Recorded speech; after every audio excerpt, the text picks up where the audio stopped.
sanctuary of Delphi is probably the most extraordinary of all ancient Greek sites. Delphi amazes all who visit it. This place is the center of the world.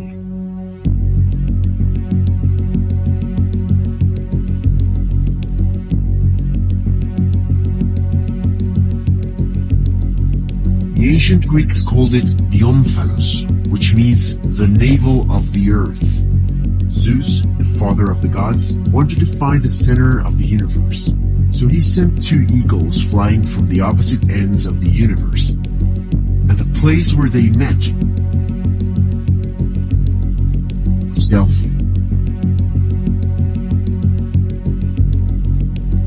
Welcome to Delphi, Indiana, where our storied past is fueling a stellar future.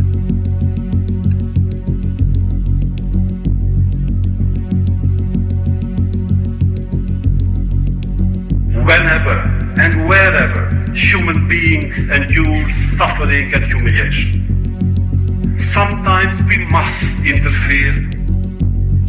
When human lives are in danger, when human dignity is in jeopardy,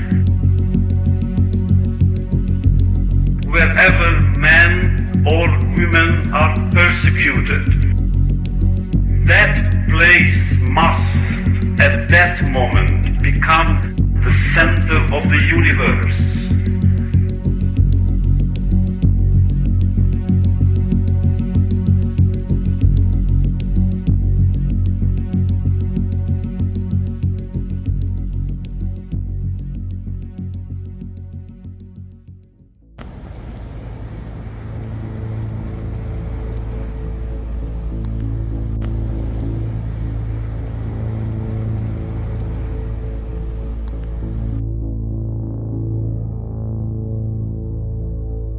I'm going to go on the record right now and say that they are trying to kill Rick Allen. Yeah.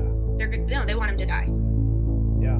It's like always like in and out, in and out. They don't want him. They don't want us to see it. Because he's my size, chains and collars and leashes all over. It's all about optics. You don't have all of those people around Rick Allen because they want to keep everybody else safe.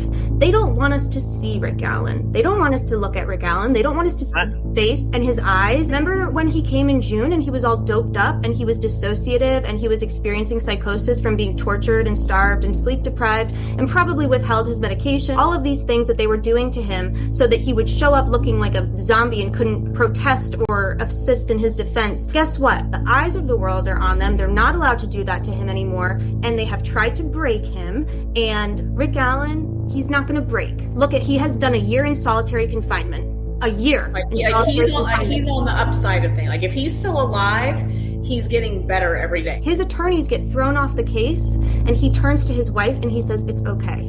You didn't break him. You're not going to break him. He's not guilty. Whatever they're trying to do, you're hip to it. It is not going to happen."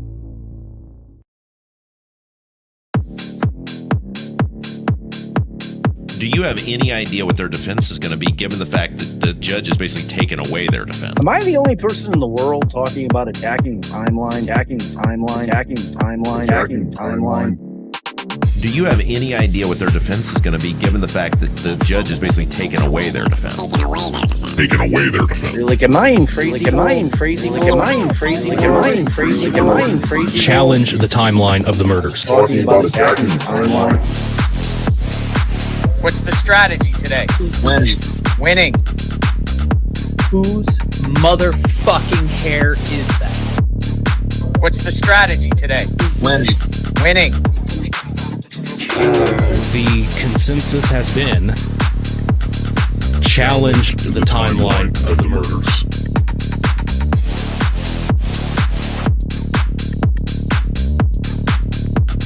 Challenge the timeline of the murders.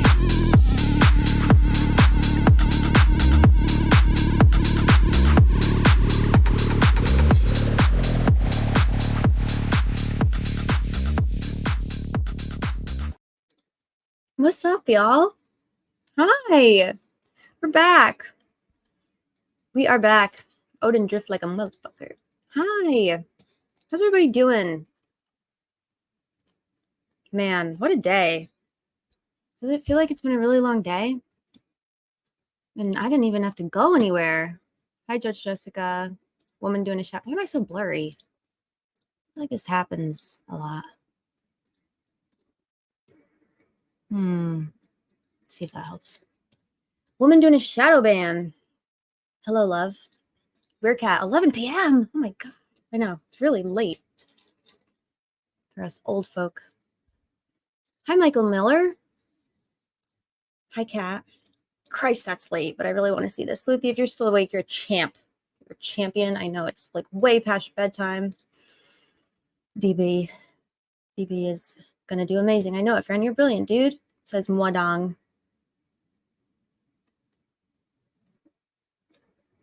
Who else is here? Hey, post-punk mama. We can go all day. We can go all day and night. Yeah, we move the time around. We like to keep y'all on your toes, on your tootsers. Hey, Stefan. Nice to see you, Stefan. Stefan. Either or both. Yellow. Hello, Courtney. Love of my life. Hi, Christine DC. It's been a long day, hasn't it? Yeah. Hey, friends. Energy today is strong. It's definitely lube. Hello, woman doing a shadow ban. Hello, Yellow Jacket. I'm surprised there's... Hey, Dr. NB. Prepping us for D-beans. Courtney says, my brain is mush. Information overload. No sleep till Delphi. Okay. Love that. Royal Louise says, I have this memorized. I should probably switch it up a little bit, right? It's going to get old really soon, probably. That's all right. Delphi.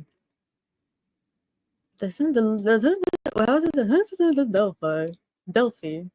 I made the guy's voice deeper because in like the actual video, he's like, it's like really funny.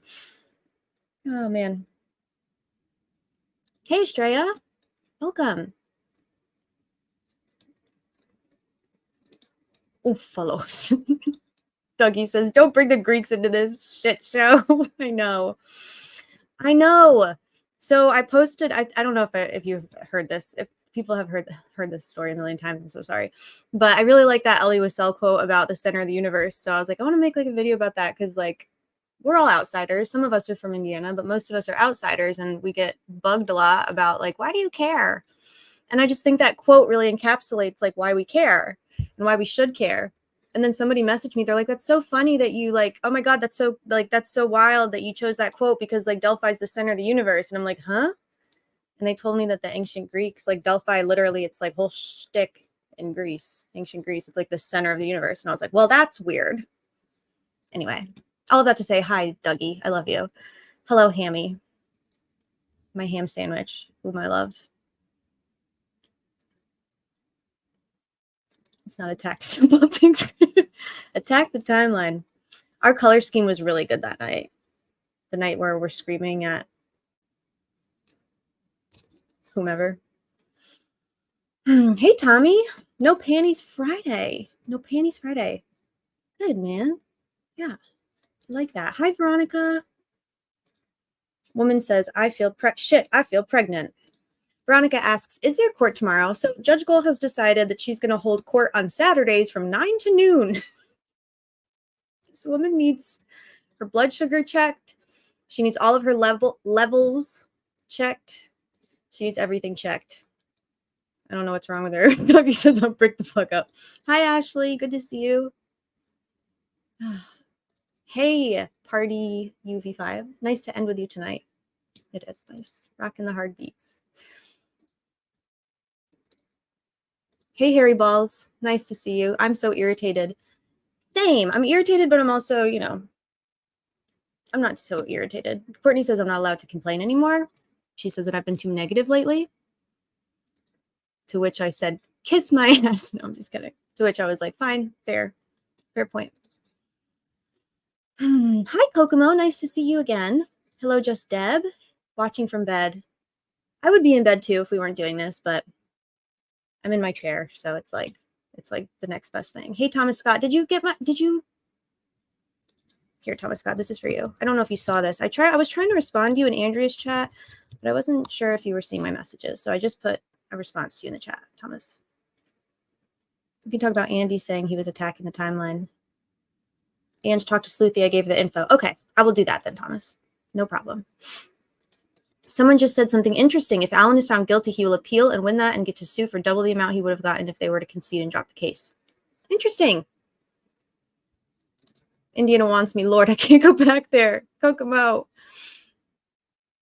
I won the chat. She called me her ham sandwich and she loves me. Both of those things are true. Injustice drives me berserk. Berserk. Blue Raven Films. I've got my eye on you. Bev couldn't do a full day, and this maniac's doing Saturdays. But she's doing Saturdays like a 3 hours on Saturday, which is weird. It just feels like, are you even gonna have time to go through like a witness in 3 hours? Like, if you're gonna make people come all the way there on a Saturday, why don't you just like have them there the whole day? You know what I'm saying? She's a chaos agent. She's a chaos agent. Christine, my blood ran cold. Who else we got? Berserker to yeah. Woman gets it. She gets me.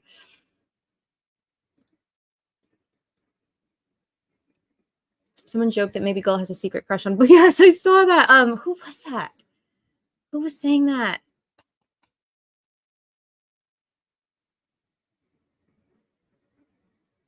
Who was saying that before? Adrian, thank you. I knew somebody was in here saying that, and it made me laugh. And I was like, you know what? I don't know. Maybe this is some. I mean, she's definitely projecting. She either loves him or she hates him, and we know that those things are pretty closely intertwined. So, what is really going when the mainstream legacy media was shut down? You know, local media was on board. So, what's interesting? What kind of disturbed me?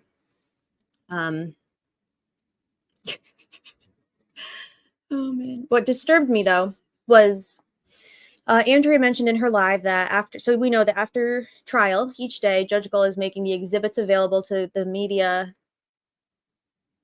for 15 minutes.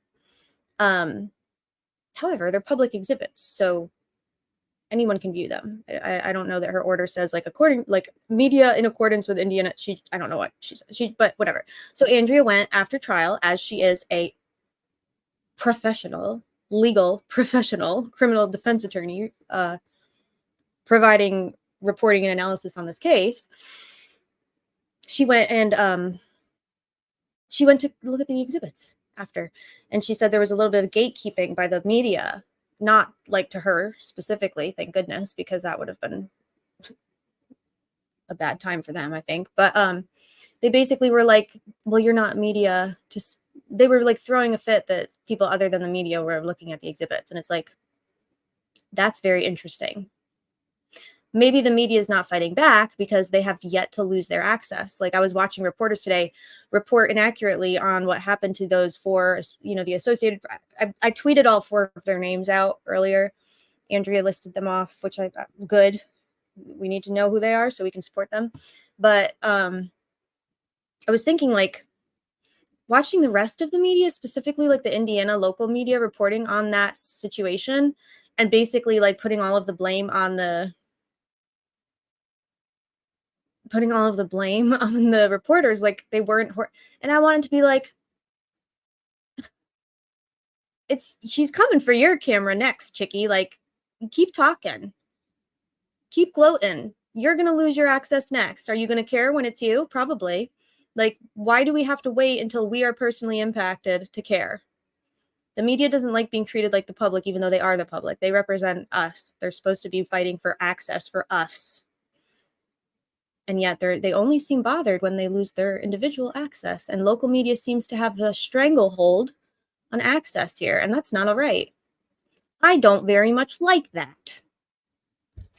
Hi, Sham666. You had the funniest comment earlier. Oh, yeah. A moment of silence for the true victim in all of this. Judge Francis C. Gull. I joined X to send you this information, and I'm pissed off at myself. The answer's in the ancient. Don't be pissed off at yourself, Thomas. No way. None of that. What about the video of the reporter saying they took evidence off his website because law enforcement asked him to? Crimson Clover, yes. And I know that Angela Gannot also reported that they were told about DNA being at the crime scene like early on, and law enforcement asked them to remove it, and they complied. I can't even blame law enforcement, you know, because they complied. So can we evaluate the new courtroom sketch? We can. No breaks, no water, no food.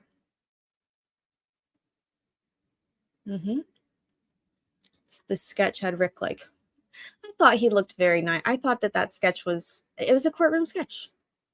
It wasn't the best I've ever seen, but I thought it was interesting how Rick was making eye contact. I'll pull it up. Rick was making eye contact with. It kind of made me emotional. I'm not gonna lie to you. I thought. I mean, this might be an unpopular take. Maybe it's not the best, most representative, like accurate sketch of all time, but maybe emotional. I don't know why. Maybe because it's been a long day. Another fucking paywall. Give me a second. Here we go.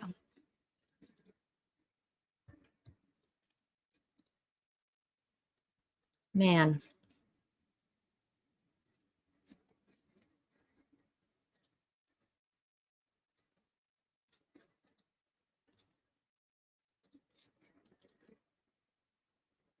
DB will be with us shortly. Oh my God, I just had a stroke. DB will be with us shortly, everyone.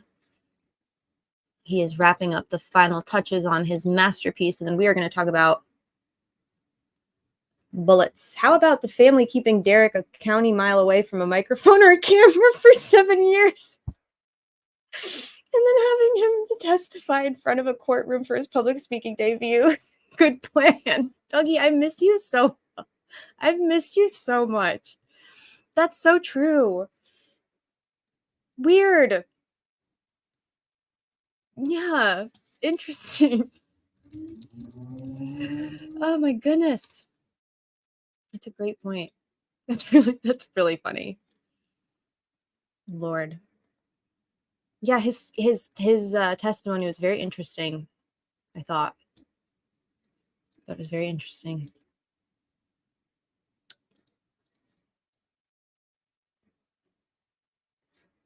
Very interesting. Why is it taking me so long to find this? I know Courtney sent it to me. I guess this will work.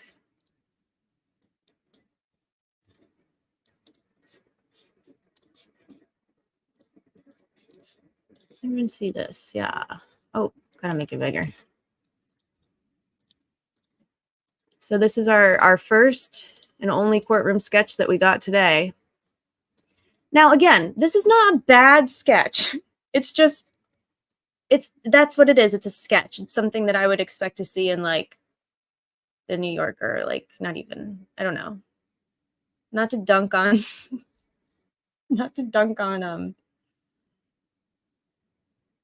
you know.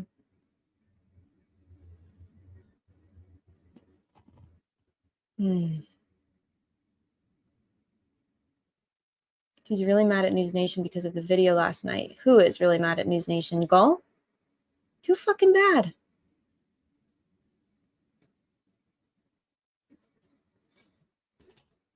What do we think about this sketch, y'all?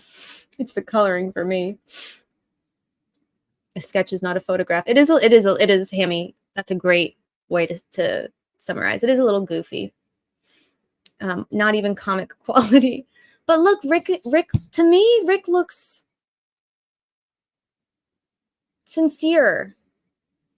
I guess me and Wadong are the only two weirdos that are like, oh, this is making me emotional. Maybe it's making me emotional because it's weird. Looks like something, yeah, it does look like it's something that a young person would draw. Someone on Twitter said it Gull looks like dog. She does. Why is Rick wearing a sleep mask?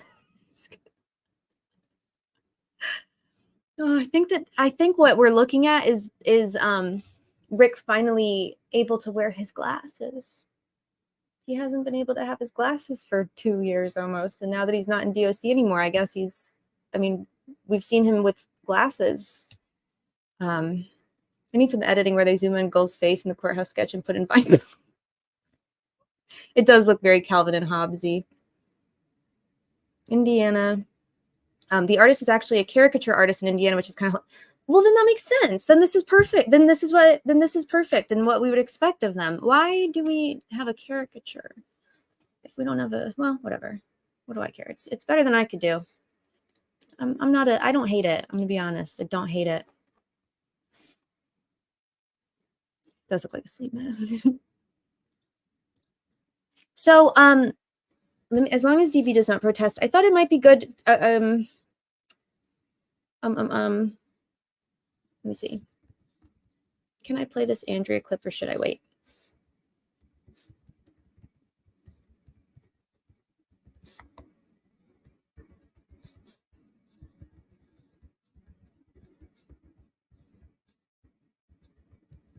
Okay. So what did everybody think about today? What was the bombshell? You had to pick a bombshell. Oh my gosh. Hey, DB. The star is here. He has arrived. No, we'll wait, DB. We'll because it'll be a good conversation starter after. Are y'all excited for DB's directorial debut? Put a 1 in the chat if you're excited. No, put a 2 in the chat if you're excited for DB Baby Girl's directorial debut. I know I am. I know that I am. I don't know what ICP means, but I support you. Hi, Judy. Nice to see you. Hello, Mayhem. Mayhem is excited. Just Deb is excited. Our Electric Weircat is excited. Bunny Murphy is excited. Thomas Scott is excited. Michael Miller. Gio. Dr. NB. Stefan. Woman says 4.3 million. Insane Clown Posse. Fiend, are you not a member? Do you not support women creators? Poor Fiend cannot snag a membership. It's going to happen eventually. Hey, Joe Schmo. Welcome. I don't know what that is. You tell me later.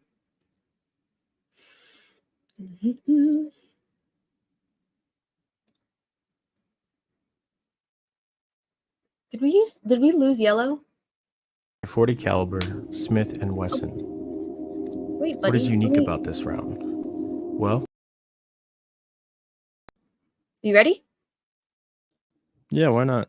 Okay. Dun, dun, dun. Okay, everybody, here we go. This is without further ado. Hey. You want to intro it, DB? Clean the shit out your ears and sit up straight. I'm about to fucking school y'all. It's about to school y'all.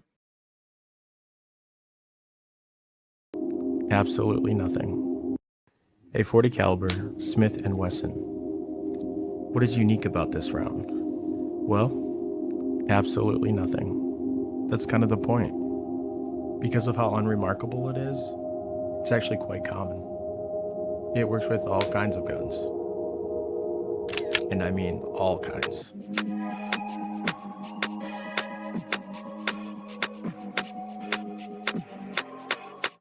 Unlike the unspent round in States Exhibit 64, this round did not just appear magically, but it too is designed with a purpose.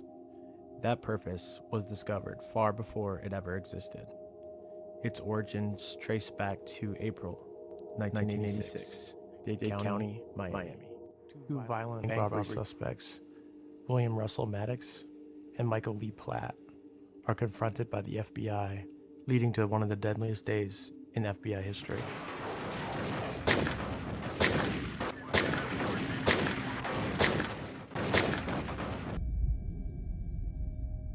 As the FBI vehicles fruitlessly attempted to effect a traffic stop, they pinned Maddox and Platt's Monte Carlo against a tree. Once cornered, the two suspects, former military infantrymen, opened fire, starting with Platt's Ruger Mini 14, chambered in 5.56 by 45 millimeter NATO, which easily tore through the officers' vehicles, striking numerous agents. Before Platt and Maddox were overtaken, 2 agents were left dead, and several other agents were facing serious injuries. As the dust settled, the FBI turned inward to examine what went wrong. Instead of criticizing their own tactics, protocols, or training, the FBI concluded the agents' small revolvers and .380 caliber pistols were far too small and underpowered for the needs of the agency. The FBI set out to commission a more powerful and versatile round. After it was adopted by the FBI, other law enforcement agencies couldn't wait to get their hands on them, and they did. Police departments, sheriff's departments, even conservation officers' duty belts would be spilling with them. I'd ask you if you knew what kind of round I was talking about, but I'm sure you've already gotten the hint. Now that we know how the .40 caliber Smith & Wesson got here, we need to figure out how it got here.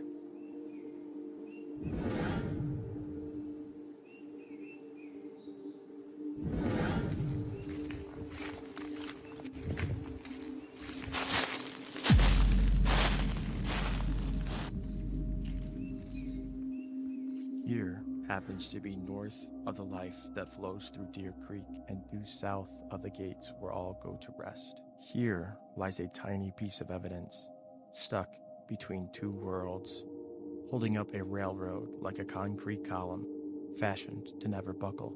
They believe this tiny piece of evidence was accidentally discarded in a frantic display of intimidation. On that piece of evidence lies a small mark. This mark's pattern features ridges and grooves, akin to a fingerprint left by one gun, used by one man, proving he was a cold-blooded killer.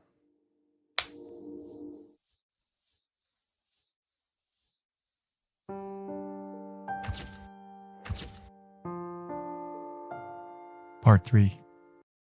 Marks. Step 1. Feeding. Cartridges are inserted into the chamber by the breech bolt, either manually or via magazines or clips. Step 2. Chambering. The cartridge is inserted into the firearms chamber.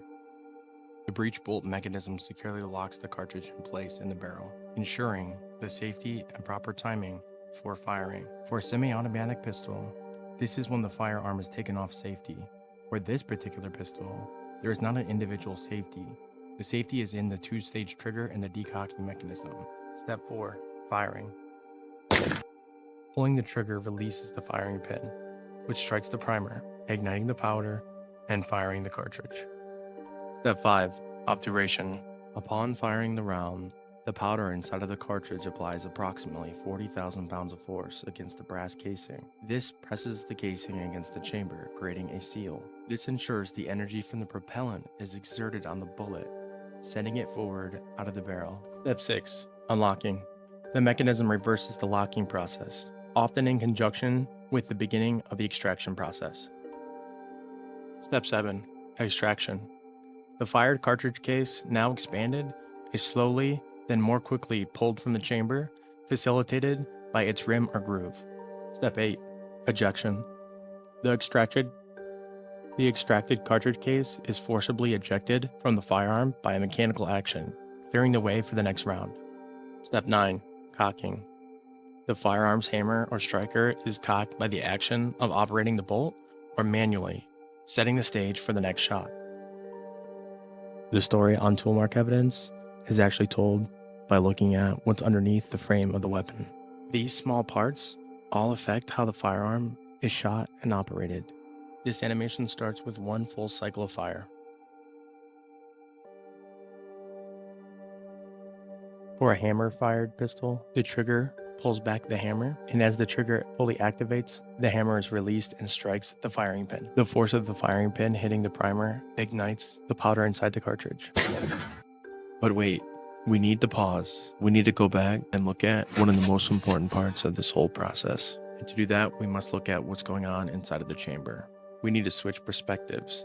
We need to look down into the chamber when there's a cartridge loaded inside of it. Here we can see the entire round, and here is the primer. The area that I've circled here is the chamber. There is an extremely small tolerance between the unspent round shell casing and the chamber wall. If this firearm were to tip up 90 degrees, this unspent round would fall out. That means although the chamber wall and the brass casing do touch, there is no friction holding it in place after it is merely loaded into the firearms chamber. And it gets even more complicated when we look at what's actually happening inside of the chamber and the barrel. Some types of chambers do not allow the bullet to touch the rifling in the barrel. Now, as we go back to the firearm, we are going to take an X-ray cross-section. We can see where the round is sitting in the chamber. With this cross-section, we're going to look at the firearm from the rear. With that cross-section in mind, we are looking through the chamber, out the barrel, from the rear. The firearm is currently unloaded, and here's what it would look like with the loaded round. We're going to zoom in and look at the cartridge inside the chamber. Here we have a diagram of a cross-section of the inside of a chamber. Here's the unspent round. The inside of the chamber is the wall, and here's the shell casing. This area, the black ring that is currently highlighted, is meant to signify the space between the chamber wall and the shell casing on the unspent round. This gap is approximately 0.02 of an inch before firing. Upon firing, the shell casing expands from the sudden energy of 40,000 pounds, forcing the soft metal against the chamber wall, removing any gap between the chamber wall and the shell casing. The force is also being exerted backwards towards the shooter, removing the shell casing from the chamber as the slide moves to the rear. What is the significance of this portion of the firing process? Well, this is where things start to change significantly between the spent shell casing and an unspent round. This is due to the imperfections of the chamber's walls. Here's an example with a slight imperfection with a loaded round. As you can see, as the round is fired, the brass expands into the imperfection, leaving a mark on the shell casing. Once the spent shell casing is completely removed from the chamber, it now has chamber marks transferred onto it. This is only possible through the process described earlier as obturation, the expansion of the brass shell casing during the firing process. The AFTE, aka the Association of Firearm and Tool Mark Examiners, believes that chamber marks present in a pattern, which cannot happen without obturation. Outside of obturation, there are very specific circumstances where a chamber mark could be transferred to an unspent round, and is likely an instance where the firearm would be prone to malfunctions. These types of manufacturing defects would likely cause two types of jams, a stovepipe and a double feed. This is because the unspent round is much smaller and should not be pressed hard against the walls of the chamber without the round being fired. And this circumstance should not leave discernible chamber marks with forensic value. But so far, we've gone over the processes that leave magazine marks and chamber marks. You know the round is unspent. There will be no firing pin indentation, which leaves the next process, extraction. The extractor on a 6 Sauer P226 is worth its own discussion. But to make it simple, we need to start with the probable cause affidavit. Here's the original probable cause affidavit. To make it easier to read, we'll be referencing the text inside of the probable cause affidavit itself. The PCA states the serial number is U625627. According to 6 Sauer collectors, not all 6 Sauer P226s are created equal. Each variation could have some type of effect on the type of evidence it produces, so we must take that into consideration. If you had to rank them in quality, we could start with the American-made P226, which the serial number starts with a U. Next up after that would be the American-made, but German machine and manufactured, German. This model also starts with U.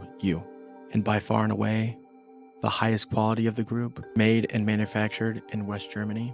These are considered collector's items among 6 Sauer enthusiasts and are made with the highest quality steel and manufacturing processes. This gun can be identified with a serial number prefix of a single U. Perhaps you'll recognize the gun on the right from the earlier animations.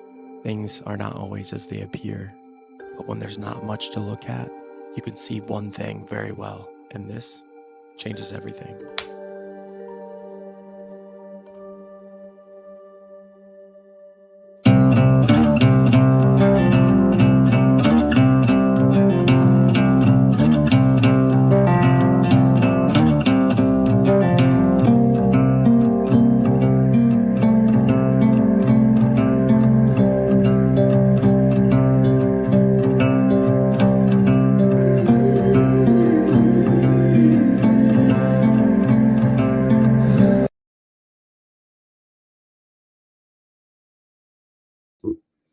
Mr. Doolin, what are you doing, hon?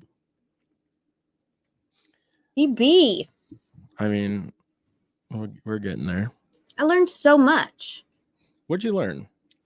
Everything. I didn't know anything. Well, I've seen this before, but I learned everything. I knew nothing about any of that before I watched your video, and now I know what Yeah, whatever the fuck you want to call it. I know all that means. Oh my god, I can't see the hearts that are being spammed. Let's see some of your comments. Did you look at your comments? No, I was kind of looking. I'm a little bit vain, so yeah, I was looking. Hammy says, wow. Wow. So summarize that for us, DB. Great editing. So good for your very first content. Good work. I wonder if we'll hear who Rick bought the gun from. Well, the gun is probably, it's as a surprise to nobody, older than the date that he bought it. Mm-hmm. Because you can look up other guns with the same serial numbers on, or with the same series of serial numbers. So like I was talking about the U prefix. Yeah. You can look up West German 6 hours and people will have posted about their 6 hour and the year it was manufactured. Yes. And so we can take a guess in which range a particular gun was actually manufactured. Mm-hmm. And the reason why that's important is I'll explain it more visually too as I keep working on everything. But the reason I've tried not to explain it in too much detail verbally is just because it is such a visual thing for people that are not used to it. Right. And it's a very niche set of understanding once you actually have like a baseline of knowledge about how they work and everything, and then actually get into the science of it. Mm-hmm. There's quite a bit that people don't consider. I've heard so many people say, well, I asked my dad or I asked my husband and he shoots guns. And it's like, well, did your husband look at the literature? Like, did you, because there's and a lot of it didn't really get into it, but the research really is, which we found out today. It's kind of obvious, but you firing around is much different than manually cycling around because of the amount of force. And I've said 40,000 pounds probably 500 fucking times, but really you think about that amount of pressure, it cannot compare. And there's something very particular about this firearm that makes it unique, and the extractor very unique. Yeah. And one thing that I'll say too is something that they will tell you never to do, that sometimes people will do quite often, especially police officers, is they'll do what's called jumping the extractor. So I'm gonna pull this back up real quick. Do 40 it. caliber. Yep. Okay. Let's see. Obturation. Yes. So, can I do a laser pointer? No, I don't think I can. I don't know. Okay, so you guys see where the extractor is right here? I think I actually labeled it on one of these. See, this is what I wanted to make a video for because I wanted to avoid this right here, doing this. Well, what is this? Didn't I make this thing turn fucking red? Okay, anyways. What I'm going to do is... What if you play it? I feel like you did. I feel like you made all of them red. Yeah, it's playing. It starts with one full...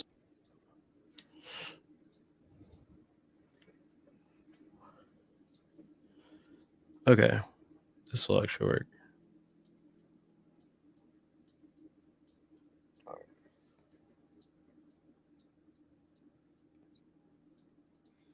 Motherfucker, what?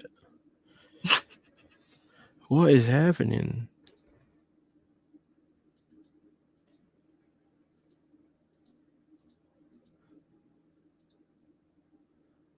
I'm just gonna play the hit pause. I need a coaching film. Okay, so see where the rim of the cartridge is right there? Mm-hmm. That's what's holding on it is the extractor, right? Right. So when you have the firearm pulled all the way back like this, Mm-hmm. what people will do is when they cock the gun, it locks. And if you carry one in the chamber, but you want a full mag, you see how the bullet goes back up into the gun? Mm-hmm. Well, what people will do is they'll have a full mag, they'll lock the chamber, or they'll lock the slide all the way back, and they'll put the bullet or the round on top of the other rounds, Mm-hmm. and they'll send the slide home to where it goes. Yeah. And what happens is that extractor rides over top of the bullet Okay. on the rim, and it causes a very specific indent Yeah. that's noticeable, but isn't necessarily, it is an extraction mark, but it's not the type of extraction mark they're talking about. It's like a different type of wear and tear. Mm-hmm. Yeah. Mm-hmm. That makes sense. Okay. But that's not what they're talking about here. That's like one example. No, it's not what they're talking about here. Not in the video here or in the case. Right. What they're talking about is during the extraction process. Hammy.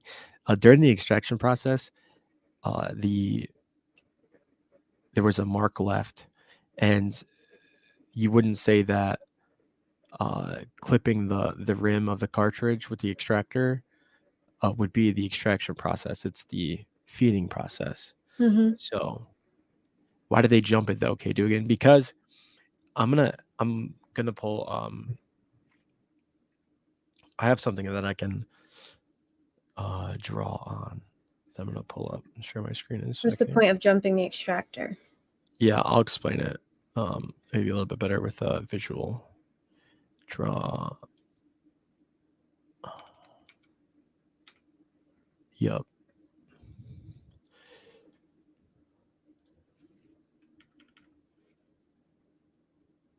How about MS Paint?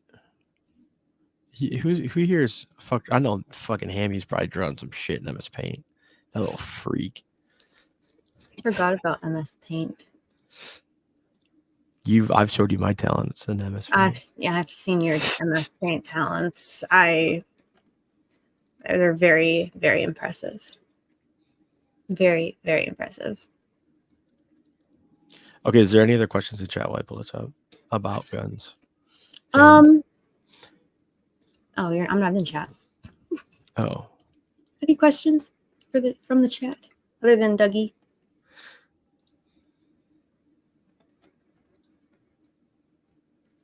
I think that, and then Andrea, I have that like 3-minute clip where she talks about basically what. Yeah, play that. That's a good idea. You want me to play it now? Okay, I have it. I did a preparation for once. You're a prepper. Yeah. Okay, I'm taking yours down. Yeah. He's describing it. No, don't apologize. Okay, I'm not sorry. And I have a transcription too. I can send everybody, but the magic bullet, he's describing it. This is the defense term for it. The magic bullet was found in the ground. There was no photo of or video or anything of the bullet being recovered, being retrieved out of the ground. There's just apparently a single photograph of it being in place, and then nothing else until the bullet is in the lab. So, don't see the process of it being removed from the ground. Very interesting piece of information. The law enforcement in this area commonly used .40 caliber ammunition, and that they commonly have Sig Sauer brand firearms. They're very common. So it's possible that police dropped a bullet, but nobody asked. It's possible to test the police officers' guns, but that didn't happen either. Brad Weber, the homeowner who lived on the far side of the creek at the end of the driveway, also had a .40 caliber Sig Sauer in his vehicle.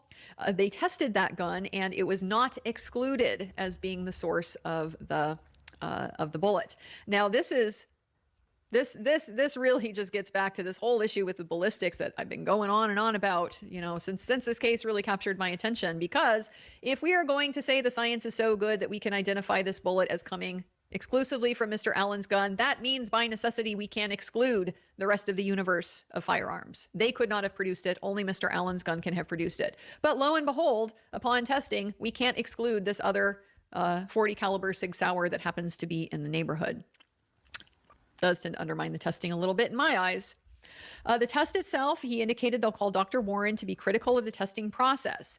So he described a little bit of the process. The bullet had markings on it, but it had not been shot from the firearm. It had merely been cycled through, but it had sufficient markings on it to be able to do an analysis. Problem sometimes with something like an unspent bullet is it might have a mark on it, like from the magazine or from loading, but it's just not enough to be able to distinguish it from other guns, from other markings. You typically need a combination of things: the firing pin, the markings from the ejectment. I mean, just stuff like that will help them have more points of comparison. So it had sufficient markings on this bullet to be able to make a comparison. So the testing, what they did for this process, they took a pristine bullet and they cycled it through Richard Allen's gun, just like they would. Their theory is that this bullet would have been cycled through his gun. And the problem is that pristine bullet produced markings that were not sufficient for a comparison. So it didn't create a like type of exemplar. So they then fired the bullet to try to get more markings on it and see what happened. Once they fired the bullet, then they were able to compare the markings on the shell casing to the bullet that was in the ground. And so based on that, that's why they're saying they can match it to Richard Allen's firearm. But the problem is these are not apples and apples. These are apples and oranges that are being compared because the bullet on the ground had never been fired. So the cycling was not enough to produce the markings that were present on the bullet found in the ground. Mr. Baldwin also says that our own eyeballs will be able to look at the photographs of these two bullets and tell us that they don't match. He described very quickly subclasses, the idea that any manufacturer is going to produce guns that will make similar markings because they're similar makes. They have similar mechanisms. They're probably made on the same machines and stuff like that, like we talked about yesterday. So in many ways, lots of markings will be consistent between guns. So he argues that the magic bullet is of no value. He brings up Melissa Oberg, the analyst who is no longer with ISP, but will testify that she has done over 1,100 or 1,300 comparisons, and she has never been wrong, but the other people that she has supervised, they have. She's peer-reviewed their work. They've made mistakes, but she never did. So according to the defense, they, the state, have a magic bullet, but we have other evidence. We have the hard evidence, and he's showing the jury the phone at that time.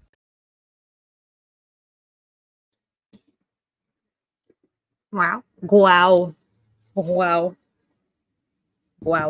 I completely disagree. Yeah. I'm just kidding. I tried to convince you of this, DB, months ago, and you didn't believe me.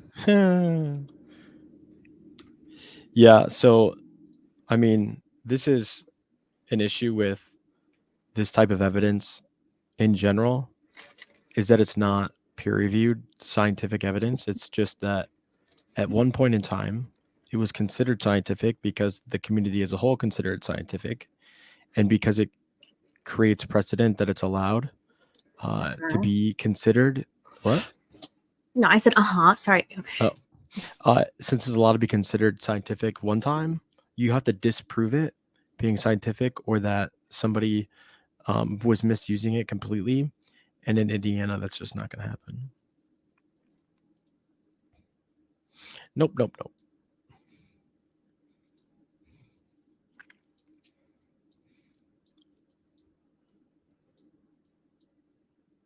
I'm going to take this down because then I'm just going to...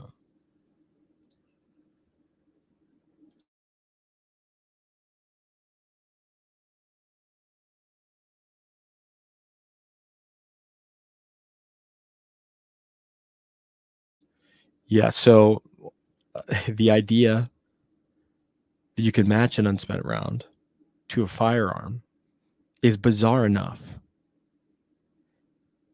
right? But then you take into consideration that they didn't match an unspent round to an unspent round, which when I found this out, I just read the certificate of analysis, and I was like, wow, this is really fucking stupid. I can't believe they thought they could get enough markings onto an unspent round so you could tell individual class characteristics to make a match. When I realized that it said that they did 3 test fires, I literally couldn't fucking believe it. And I just thought from there, like, damn, they didn't test a pristine round at all for manually cycling it. Today we learned that they did. There was no evidence in this case that pointed to the fact that they manually cycled a round for comparison. It's so fucking stupid. And you have to ask yourself, why did they not put that in the record? Why did they not put that in the certificate of analysis? Because you're not asking me, but I'm going to say, I mean, if I'm a juror, I know next to nothing about ballistics. Everything that I know about ballistics and not ballistics, because this is an unfired round, I learned from my friend DB. So if I'm a juror and I don't know anything about ballistics or not ballistics, even hearing that the test, that like Andrea's explanation just there, that to me is enough of a what the fuck. Because I at least have a general understanding of how experiments work, and that's not how the fuck they work. You can't alter the experiment if you're not getting the result that you want and say that it's scientific and valid. Then it's an entirely different conversation. It's not the same. They can't say that this is what happened. However, we couldn't recreate it the way that we're saying it happened, so we did it slightly differently, but it's still the same. Like, nope, that's not a fucking thing. So absolutely.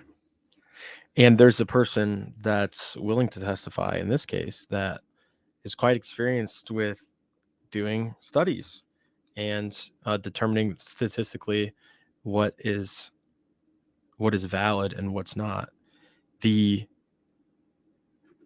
A lot of you probably know this, but just to reiterate what Angela's saying is, in a peer-reviewed journal study, you need to have a control group. You need to have a hypothesis, first of all. You can't just go fucking testing shit. You have to say, this is my theory. This is my hypothesis. I have an single hypothesis. And you got to say, if this is the outcome, it will look like this or like this. And, it may not fucking it may not happen. It may not work out, right? There's been no studies like this that have proven that this is any type of actually statistically significant level of correlation between any types of marks, let alone something like this where it's just a single mark. Because people will say, well, you can use extractor marks, right? Okay. Or you can use an ejector mark. And you'll see all kinds of cases. If you search extractor mark, you'll see all kinds of cases that the tool mark examiner, the firearms tool mark examiner, actually did some type of study to go with it, but they don't have an actual peer-reviewed double-blind study to reference. And what happens is I have squirrels in my mic.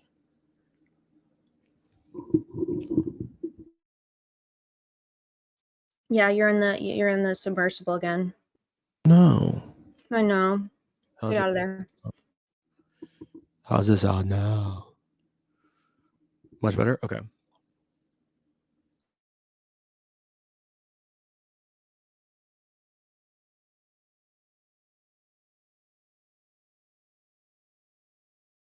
So in this, what's going on with the Weber situation is that you can't actually exclude this guy's gun because you're not actually fucking excluding anything when you do this.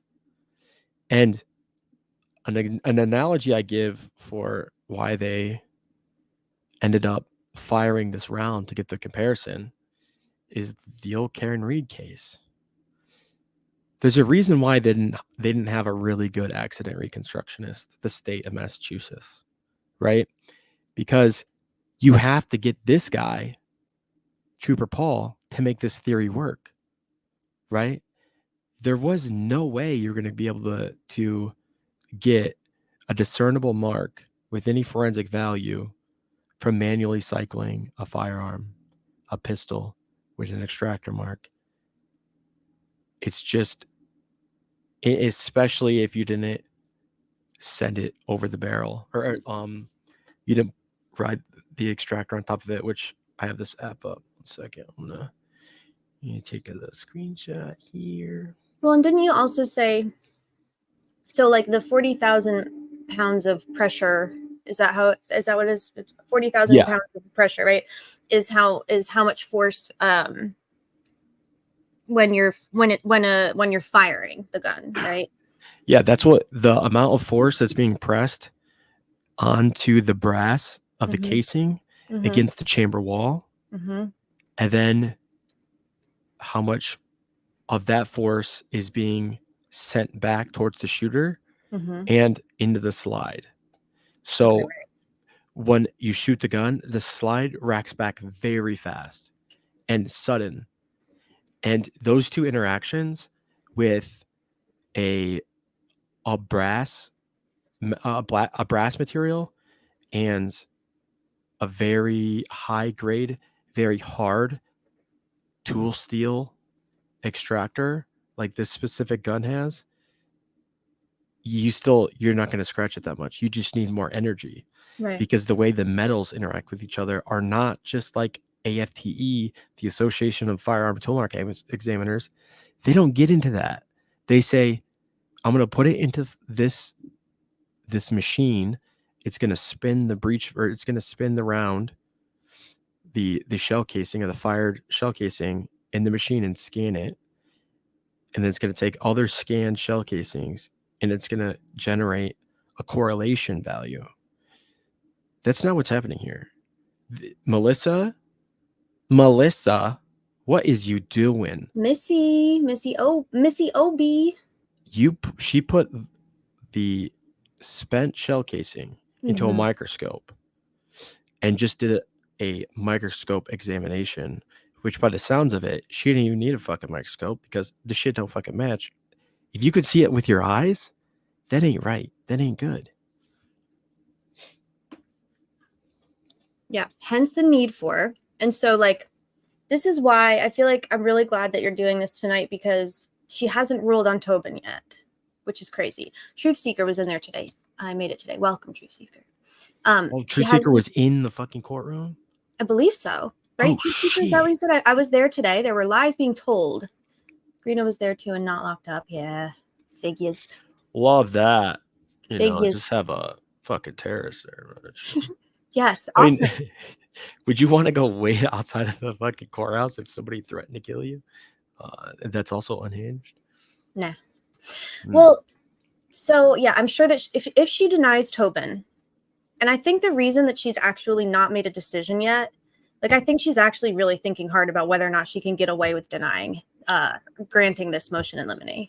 Like, I think she's really trying to figure out a way that she can, because she can't, but she will.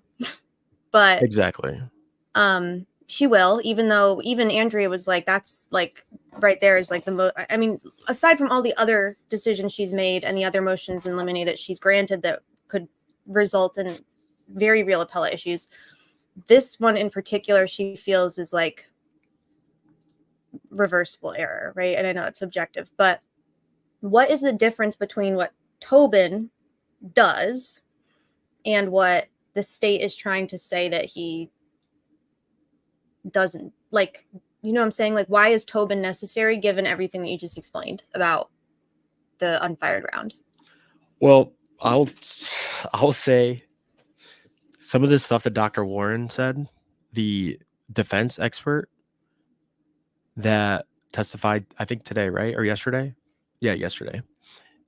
Some of the stuff he said is just wrong. And I get that. Well, okay, I'll say this. Some of the stuff he said is AFTE, like talking points. And he is doing the AFTE like he's being a company man, but like not shitting on the organization and the practice and the science that he's literally is his career field, which he has a lot of other, expertise too, not just the firearm side, but with Oberg, he would dump on her in a real conversation about it. He would totally trash her for how stupid her decision was. And I don't mean it to be disparaging with it, but they're trained, AFTE is trained to come to an agreement with each other. So they say all this bullshit like, oh, I've worked with they'll be like literally a state firearm examiner, you know? And they'll be like, well, I've met with the defense attorneys before and I've gotten cases thrown out because I would not lie. And I would say, no, this is exactly not a match, or this is a match. And even though the prosecutors were very upset with me, you know, I kept my integrity. Okay, come on. So the issue is with that is AFDE will very much so try to not confront each other by using the science that they use. They'll try to have an individual kind of your processes attack, right? And oftentimes it just looks like, you know, two nerds, you know, I guess, you know, being in disagreement about something that's very nuanced. But in this situation with Oberg, it's laughable. Yeah. It's pretty black and white. Right. And what Tobin brings to that is an outside expertise outside of the AFTE, which they argued in that motion. They said, what's it fucking matter if they're AFTE? That's an organization. They're not the end all be all of tool mark examiners. They're not the end all be all of firearms examiners. If you're an FBI fucking lab lead metallurgist, you're likely looking at how metals interact with one another to a degree of scientific specificity. Oopsies. And you have a much better understanding of what's actually going on underneath.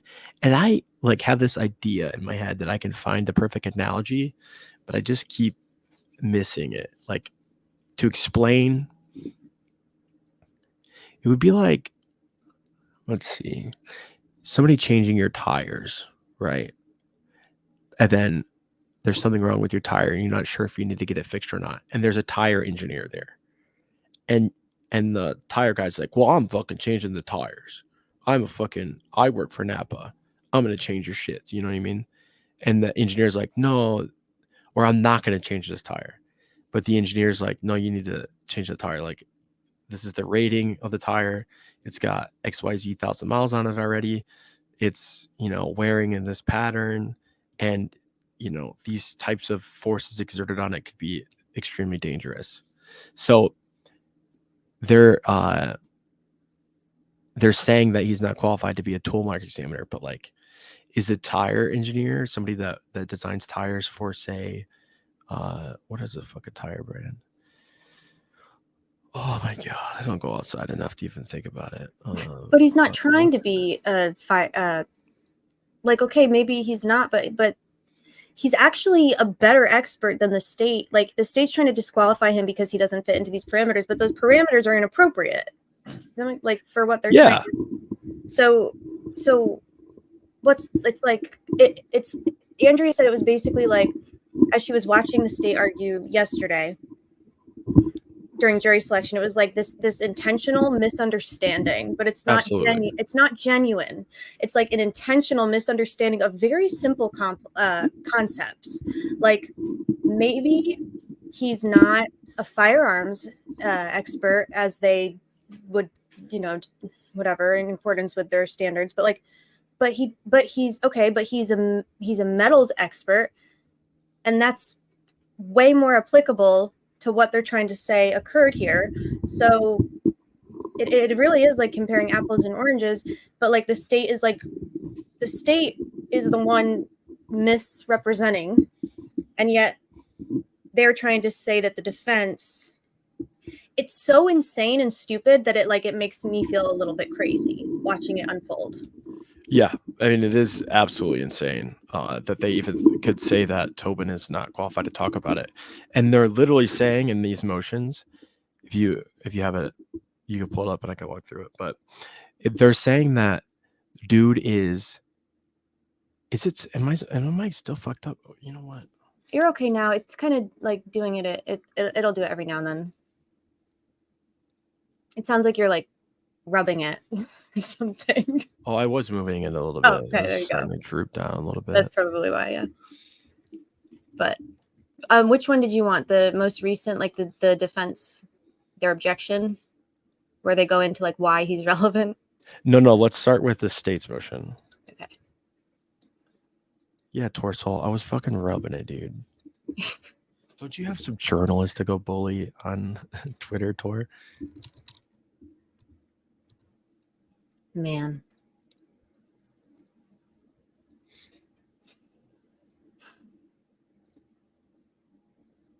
Defense witness, okay.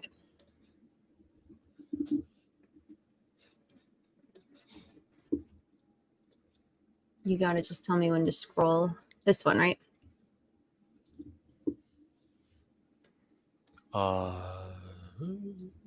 Yeah. Okay. And I'm gonna link it to just this is All Eyes version.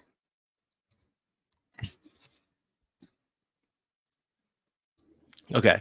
Comes now dipshit McClellan. 74th Judicial Circuit, and respectfully request the court to enter an order prohibiting the testimony by Mr. William Tobin. He is listed as a defense witness, and he's testified that he has a bachelor's degree of science in metallurgy and a master's of arts degree in special studies, which he testified was a primary study of law. Okay. In his deposition, Mr. Tobin testified that when he has been recognized as an expert in the court, it has always been as a forensic metallurgist or a material scientist, because guns are made out of metal.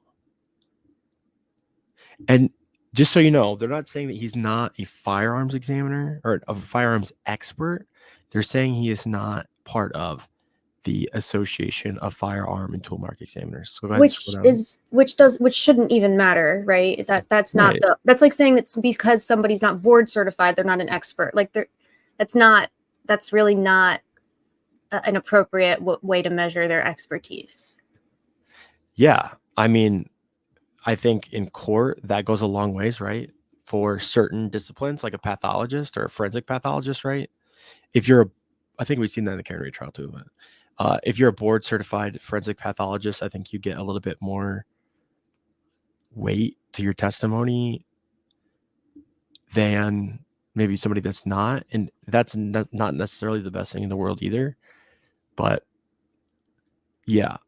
And there's no board certification. Like, you're just part of this organization. But and are you part of this club or not? It's basically, and I know it's like that's like a simplistic way to put it, but like that really has no. You can be a fucking idiot and be a member of this. It doesn't mean that you. Yeah, you could be a high school graduate, as what Rosie pointed out, and there's nothing wrong. I graduated high school myself. You did, DB. We were all really proud of you when you did that. 1 for 1. Yeah. Yeah. Just recently. I know. Okay, scroll down. Okay. So this is a good argument here. Mr. Tobin stated that he has not examined the evidence in the case, though he testified he has reviewed some of the reports and notes of the state's firearm examiners, Miss Melissa Oberg. Boy, I would love to get a hold of them motherfucking notes. Let me tell you. Metallurgist. Metallurgy. Yep. I would love to get a hold of those notes, because if there's a case, as you guys have heard 1,000 fucking times, State v. Turner, there's notes from the firearms toolmark examiner. It's fucking insane. Like, dude, what the fuck are you doing? Just making shit up. Parents were probably so proud. They thought she was studying to be a meteorologist. Yeah. Okay, so where does Oberg's testified that? Okay, so she's not reviewed all of Miss Oberg's materials. What the fuck does that even mean? So is he? He's talking about Tobin has not reviewed all of her materials for some reason. What is a material? Probably her notes, is what I imagine. He said he reviewed some of her notes. Right. But does he have to review her fucking studies on a where she's being a script kiddie using R and running stats for a fake pizza shop for grad school. Yeah. That's what that's her qualification, is that Mhm. she has a grad degree and studied some statistical analysis. Right. Okay. So materials. Are you talking about her papers? Are you talking about the published policies that she's helped create in ISP? Are you Mhm. talking about articles she's written for AFTE? Are you talking about, the 16th page? Or did they ask him, do you remember this quote? And he says, I don't recall off the top of my head. Okay, so you haven't reviewed all the materials, Yeah. And Royal We makes a good point. Tobin hasn't looked at the bullet itself himself, which they probably wouldn't let him. I wonder, that's Well, probably they don't have true. the bullet. The bullet is in fucking Nibbin, dude. It's gone. Yeah.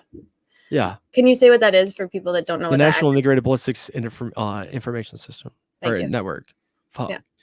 IBIS. And okay, so basically, if you look at the certificate analysis, it says they did 3 test fires and they sent the shell casings to Nibbin. They scanned them into IBIS and then they send it to Nibbin, which means they send it to the ATF or an ATF qualified lab so that they can enter it into the automated ballistics scanning system.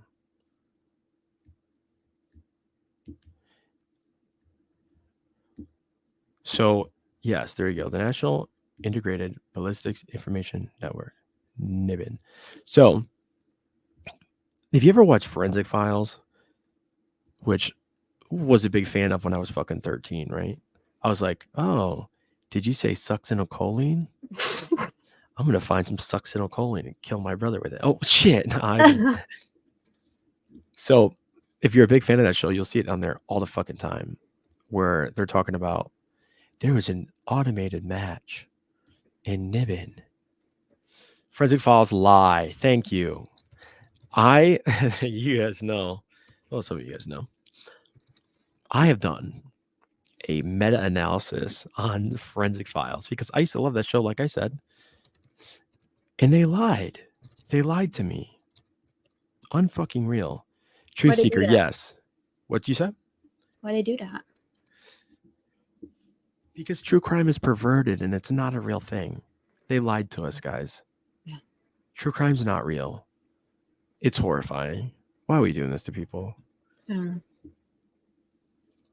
know. That's why I don't have a channel or anything, but that's why I named my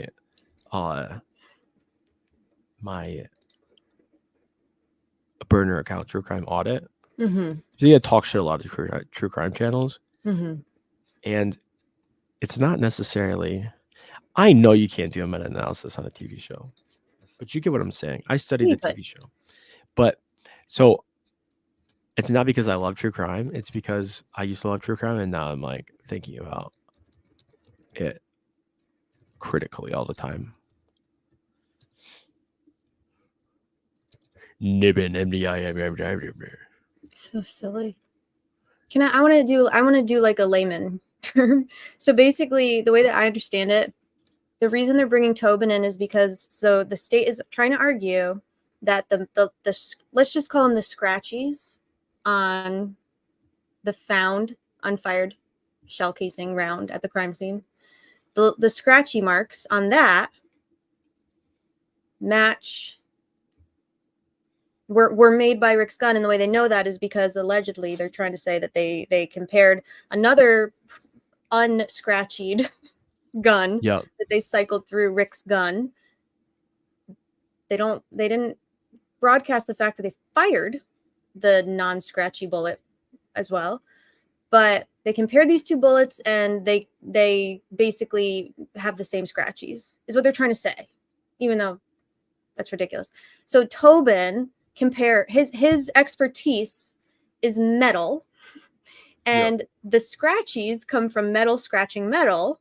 So wouldn't it make sense that a metal expert would be the one to testify about how metal scratchies metal? Yeah. And it's funny that they use the Caden Smith case as an example.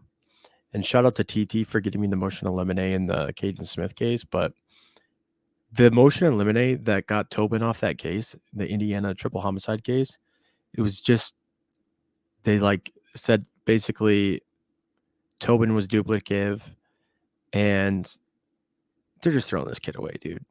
And he shot and killed 3 people with a gun, which is not the same thing here. The value of having a metallurgist when you don't have all the multiple markers you would normally have in a forensic ballistics case, aka the firing pin, It's completely different. chamber marks. It's completely different. And there's it's not even 3 that complicated. people. They're just making it complicated. Like it's just fucking different. They're 2 different things. They're 2 different sciences, and they shouldn't even be. Like they're trying to say that like they're. It's just not that complicated, but they're making it feel really complicated. Like they're doing like an intentional disinformation. Absolutely. It's frustrating. Were these marks visible to the naked eye, or do they need a microscope? Well, according to Andy Baldwin today, he seems to claim that the jury will be able to tell from looking at the evidence, the rounds, that they're literally not, that they're not the same. You know, it's not apples to oranges, it's apples to peanuts, says Christine. And AFTE, the Association of Firearm Tool Market Examiners, say that you must have sufficient agreement, right? Which is a whole other bullshit fucking thing. But let's just play that stupid fucking game, right? One single mark, when you have all of these cases that show, and all of these studies, and all of these, even if they're shit studies, even if AFT has no clue what they're fucking talking about, even if it sucks, they're using multiple points of comparison. So they're looking at the firing pin indentation. They're looking at the extractor mark. They're looking at the ejector mark. They're looking at the chamber marks through obturation, through a fired round. They're looking at the lands and grooves on the bullet. All of those things they look at, and they use multiple points of comparison, 3 or 4 of those things, and they say, okay, there's sufficient agreement. Sorry, I just did it underwater, didn't I? But in this case, one single point of comparison, that's not sufficient agreement. It doesn't matter how good the fucking mark is, because the extractor mark is not as valuable as a firing pin mark, a breech face mark, or an ejector mark, because those are the 3 most common and most statistically valid marks that a firearm can produce. You feel me? I feel you. It's fucking stupid. Dougie is on pins and needles about jumping the extractor, so he just Googled it. Oh yeah. Sorry, no, I'm yeah. Don't Google it. I'm right here. I'm opening this. I'm doing this. I'm gonna share my screen now, and then I'm gonna do a window, and then I'm gonna do this. Oh, I don't think I'm gonna dox myself. Okay. How's this looking? Perfect. You see? Mm-hmm. He says ungoogled. Yes, close that tab. Come on, man. So let's take this drawing here. It's red. Okay, so you see how the extractor's right here, right? This is where it grabs this rim, you know? You feel me? You want some active listening? No, yeah, actually you would be good. Okay. Yes, I see it. I feel you. Okay, so there's a lip right there, right? Right here. Mm-hmm. So actually, I'm gonna look up.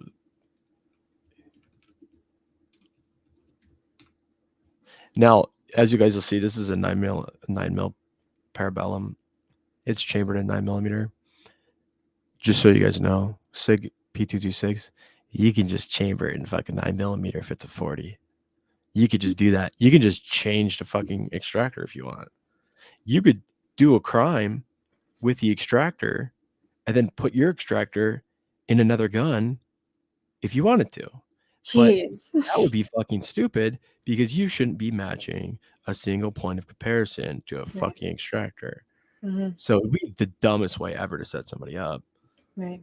But unless you're in Indiana. Unless you're old Indiana.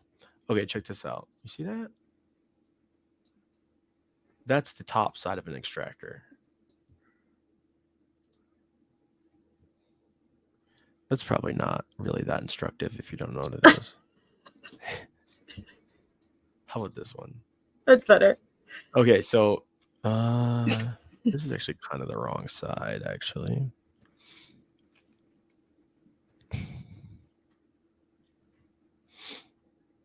I guess I'm gonna have to make a 3D model. Fuck. Oh man, Dougie's like, What is it, Dougie saying? no, I just so he asked basically too, like it's something that happens accidentally though. Well, unless you're it can happen accidentally for sure. But okay, so Re-Google it. No, stay right there. Don't you fucking move. I try to find just one that's Okay, I'm listening.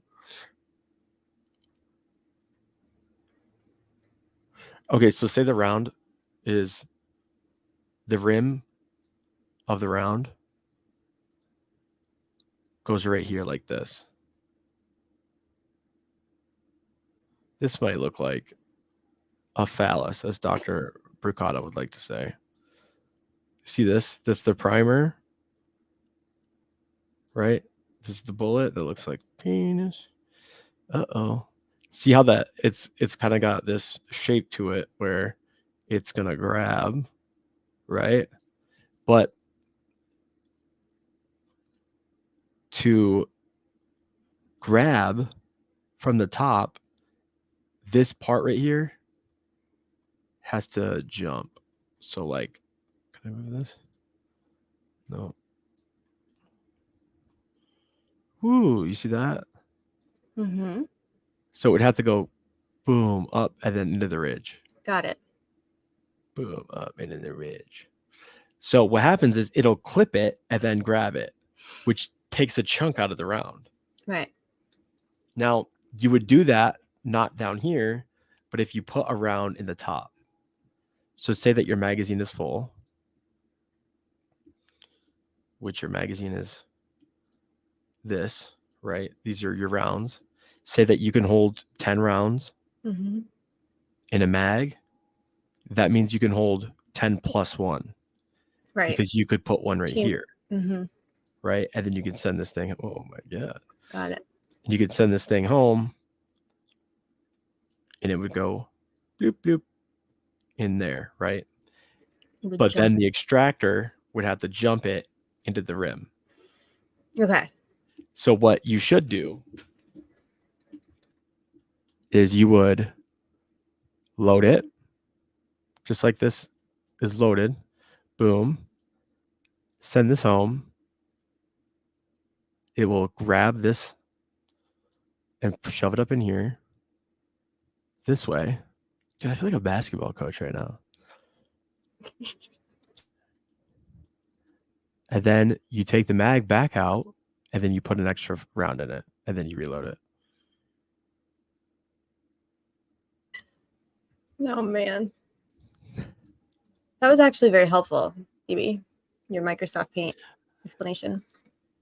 Thank you. Okay, K Dugan, what are you thinking? How's that feel?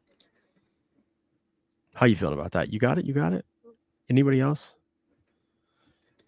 Worth the wait. Thank you.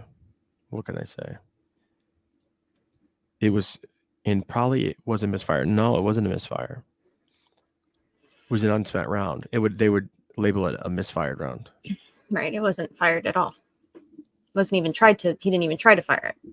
Well, I think the person's making the point that you could have a defective primer and the defective primer wouldn't go off to set the rest of the charge off. How are you fan fictioning the chat? I mean, yeah. By the way, did Fiend catch up on what happened today? You know, Fiend was like, "Oh, I'm gonna wait until more news." It's been 2 years since he got arrested, sir. We've been talking about it for 2 fucking years. We've been saying, and you're gonna wait now? Where'd he go? Yeah, I don't. Maybe that's what he's doing now. He's reading up on all the reporting from today. Oh, that's nice. He's reading up on how people were in line, and somebody was from Wisconsin. And Rick did a glare.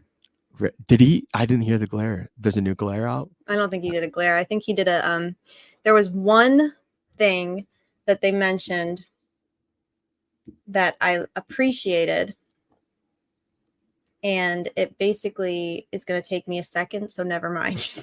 Okay. So Oberg trying to say there were enough similar markings, but lots of guns could meet that criteria. Generally designed, mass-produced parts. Gonna leave common marks, not unique marks. Indeed.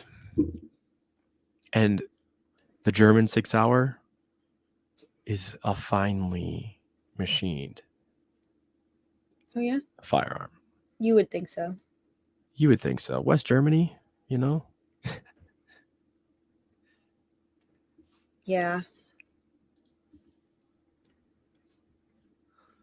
Where are the property record receipts in the GitHub? What was that? I sent something to myself. Scared. Oh, that's Did nice. I do you a startle? Yeah, I just thought it was Jair. Or did I you? thought Jerry was checking in. He probably is and has. I do want to show this dough. Hang on. Show that though. It's not relevant though. Sorry, it was relevant a minute ago, and now it's not. And I'm No, just go gonna ahead, go derail. ahead. I'll show it after. Are you sure? I can re-rail. That's true. You can read. Okay, that's true. That's true. It just Courtney sent it to me earlier, and it was like, I just feel like I like when we get glimpses into Rick being human. If that makes sense. Oh yeah, he is human, I think. He should. Yeah, he's humanish. So, there we go. Share this tab instead. Can you see this? McClellan, it's really small. I'll just read it. I'll add it to stage. McClellan tells the jury about all the witnesses that he plans to call to testify and that Allen admitted he was on the trail that day. Allen shakes his head furiously when McClellan speaks about guns and his alleged admission. Allen's wife, seated in the courtroom, shook her head when McClellan said Allen told her that he killed the girls. McClellan concluded after speaking to the jury for 13 minutes. Can you imagine having to sit in a courtroom and keep your composure while some shit for brains gets up there and goes off on a 13-minute tangent about how appealing to emotionality about how you did something that you didn't do? You know what I'm saying? Like, Yeah. assuming that he didn't do it. Like, that makes me just feel icky in my tummy. That's all I want to share. I'm not saying it's the same thing, but you ever gotten accused of being a cheater?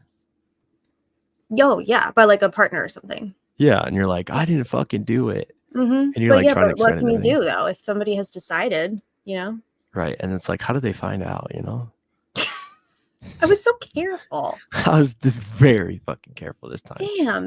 Damn it, dude. I'm sorry. You want to I didn't mean to close your thing though. No, it's okay. I'll pull it back up. Re-railing. You're gonna re-rail us, okay? Tobeans has it as a souvenir. There's no fucking way that was the round. There's no fucking way. A lot of people say that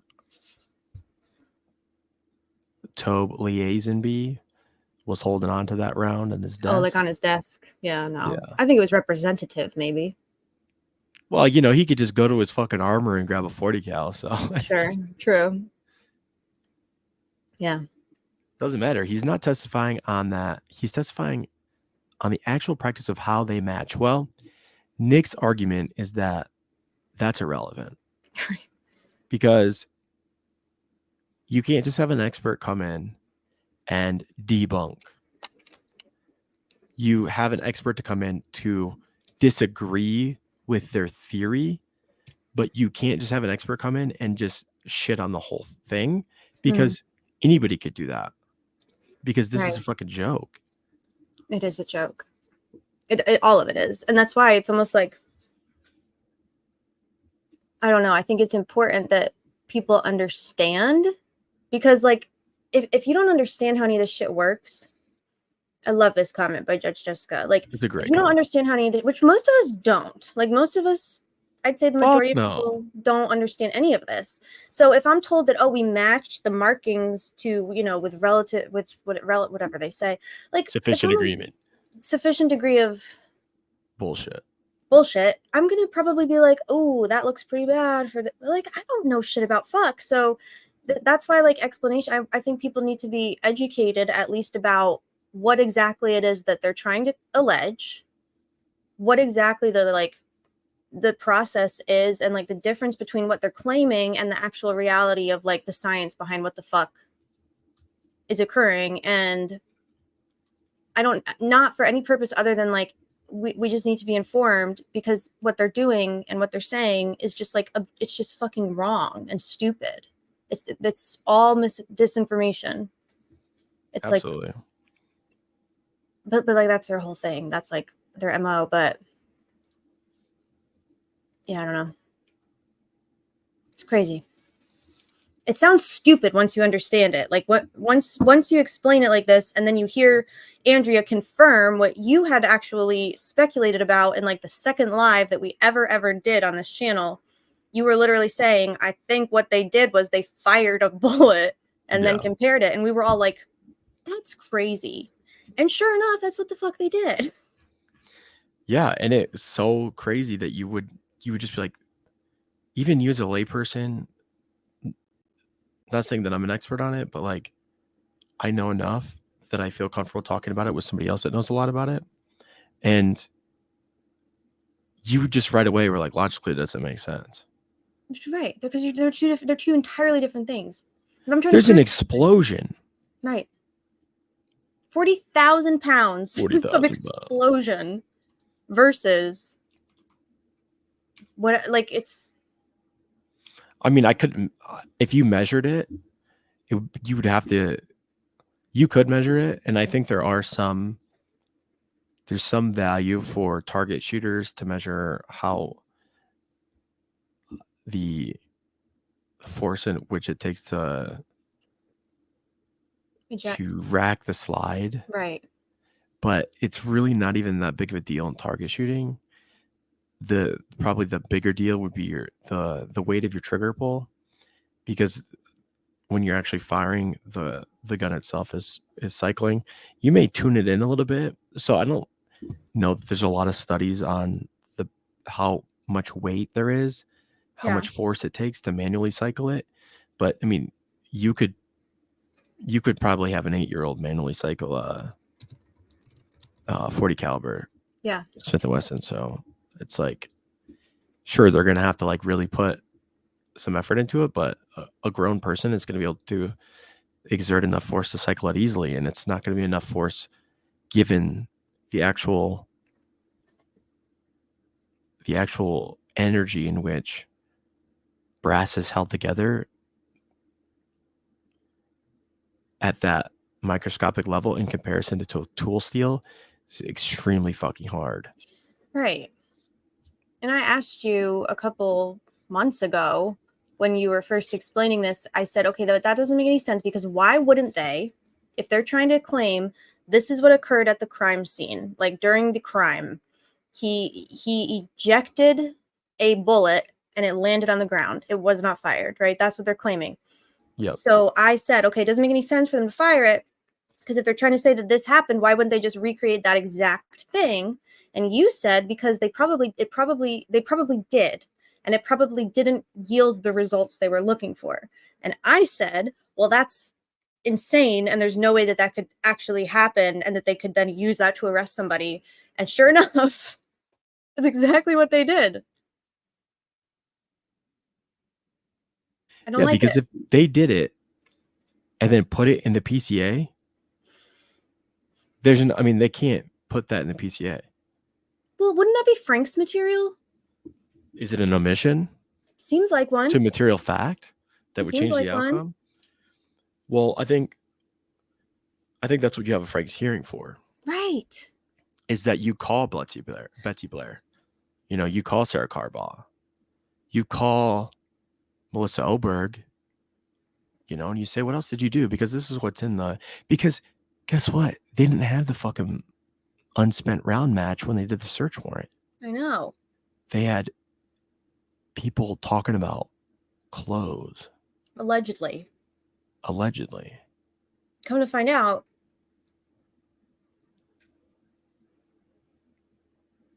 if this goes how it should and the science doesn't science during trial, that's a wrap. Yeah, I agree. Ooh, but how often does not true? Why? Well, but I mean, the likelihood of that is low. But like, okay, so go on Reddit. When did the probable cause affidavit come out? November 22nd, 2022 or something. Yeah, about a month after the arrest, right? Mm-hmm. Almost a month. Go December. Go to the month of December 2022 in Reddit, Delphi trial, even any of them, and type in unspent round, and you'll see why this works.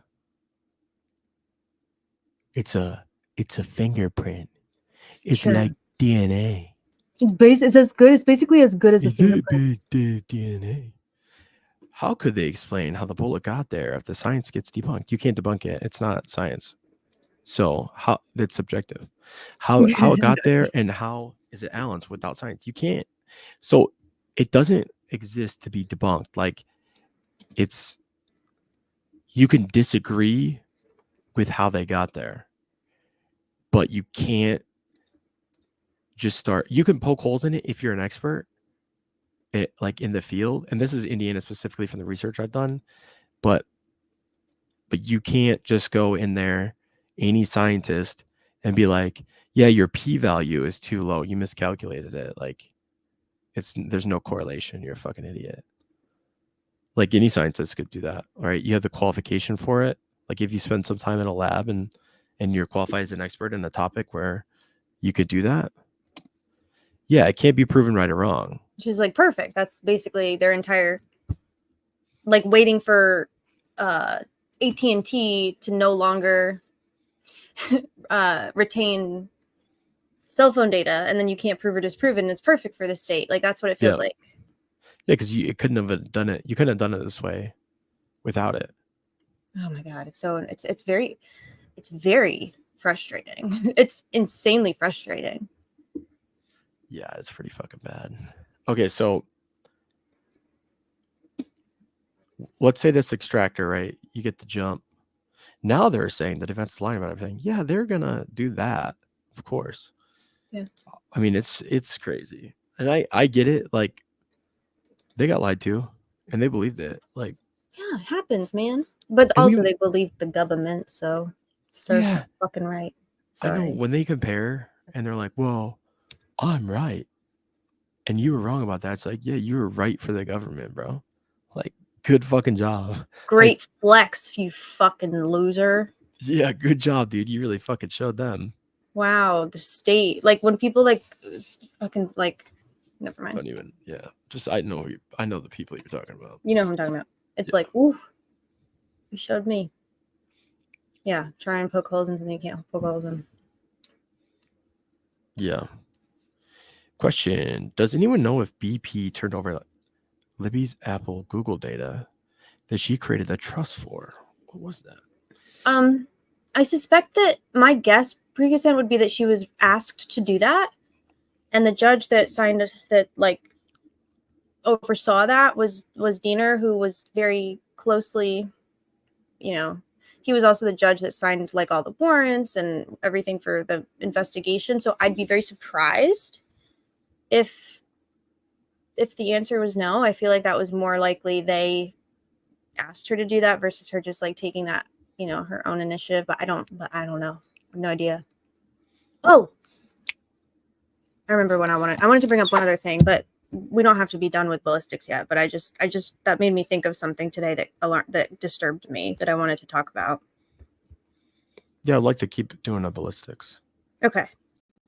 Just I'm drawing something real quick. Yeah.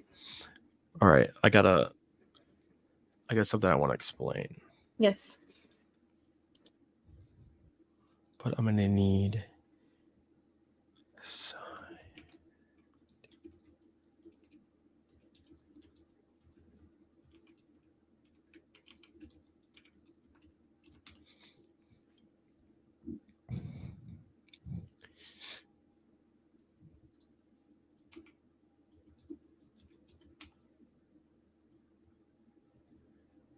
This fucking guy. Old dipshit Nichols over here. So the state's dual mark examiner, the expert they hired, not Melissa Oberg. Dude, Melissa Oberg's gonna get fucking trashed on the stand. That's why they hired another dude. Warren or whatever. Yeah. Yeah.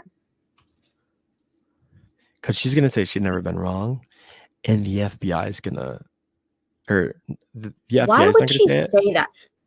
That's a me right there. horrible I'm thing like, to so say, you're dude. another Walla. She's another Walla, basically. Dude, that was the worst fuck. Because it's not like about, can you prove that she's a, she plays loose with the rules.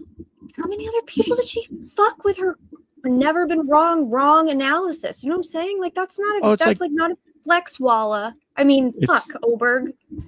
It's like Goal when she said she had a 4-day death penalty case. Well, you That's probably shouldn't be not a bragging fucking about that. brag. No. Most people would be ashamed of that fact.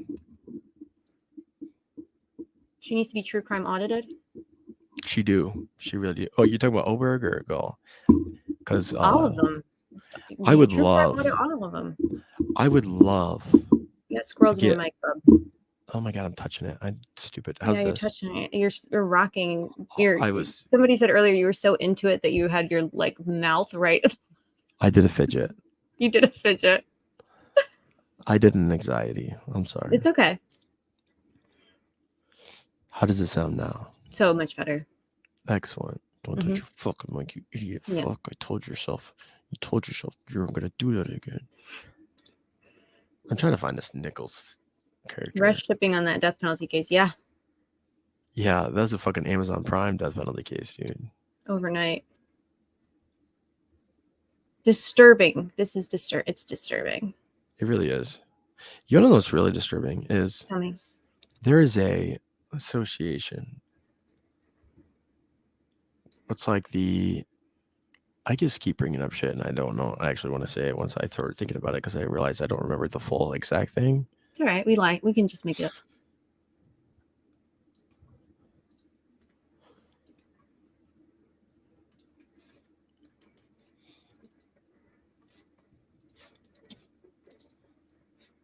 Present.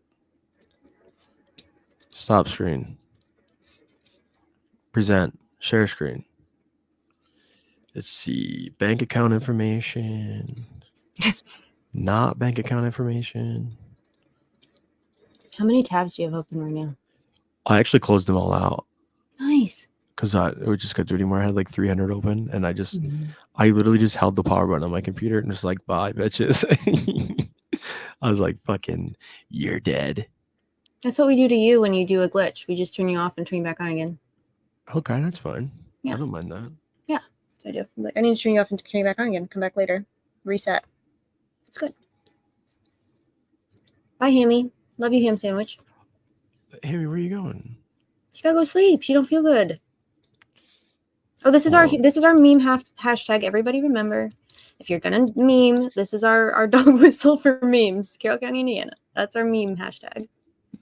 Oh, we put the IN at the end of it. I like it because if they look it up, Yeah. Plus, there's other Carroll County. I looked in there. I was like, there's like a Maryland. I don't care about Maryland. Maryland. Yeah. All right, check this shit out. Okay. Old PubMed. This is Ames 2, I believe. Study actually of comparison of decisions by forensic firearms examiners. Yeah, nice. From October 1st, 2022. We are relevant and recent enough. Yep, we're post PCAST. We're post Umbrella Maryland Supreme Court case. So this is a black box study. Sure. And there's just about 8,500 comparisons of both a bullet and cartridge cases.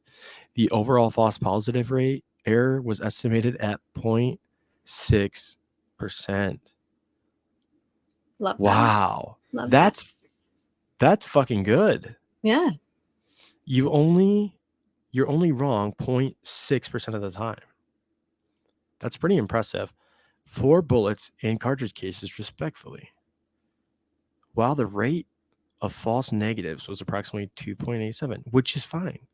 You make a false negative, you didn't do it. You didn't give fucking Brad Weber or whatever the fuck his name is a false negative. You just said undetermined. So there's a 95% confidence interval. Okay.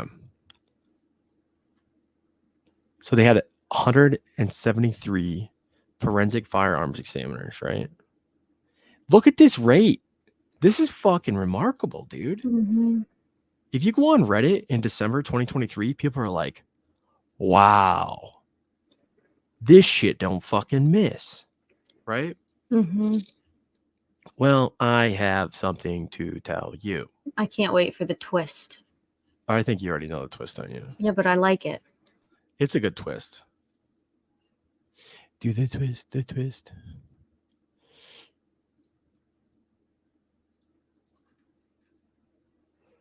Okay. Oh, no. Oh, not K.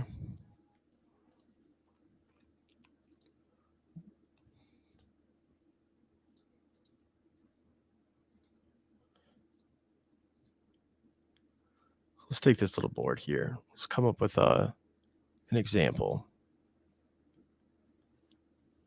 So what they do is they don't report if there's not a match, it's not reported in the error rate, right? So say you have 100 people.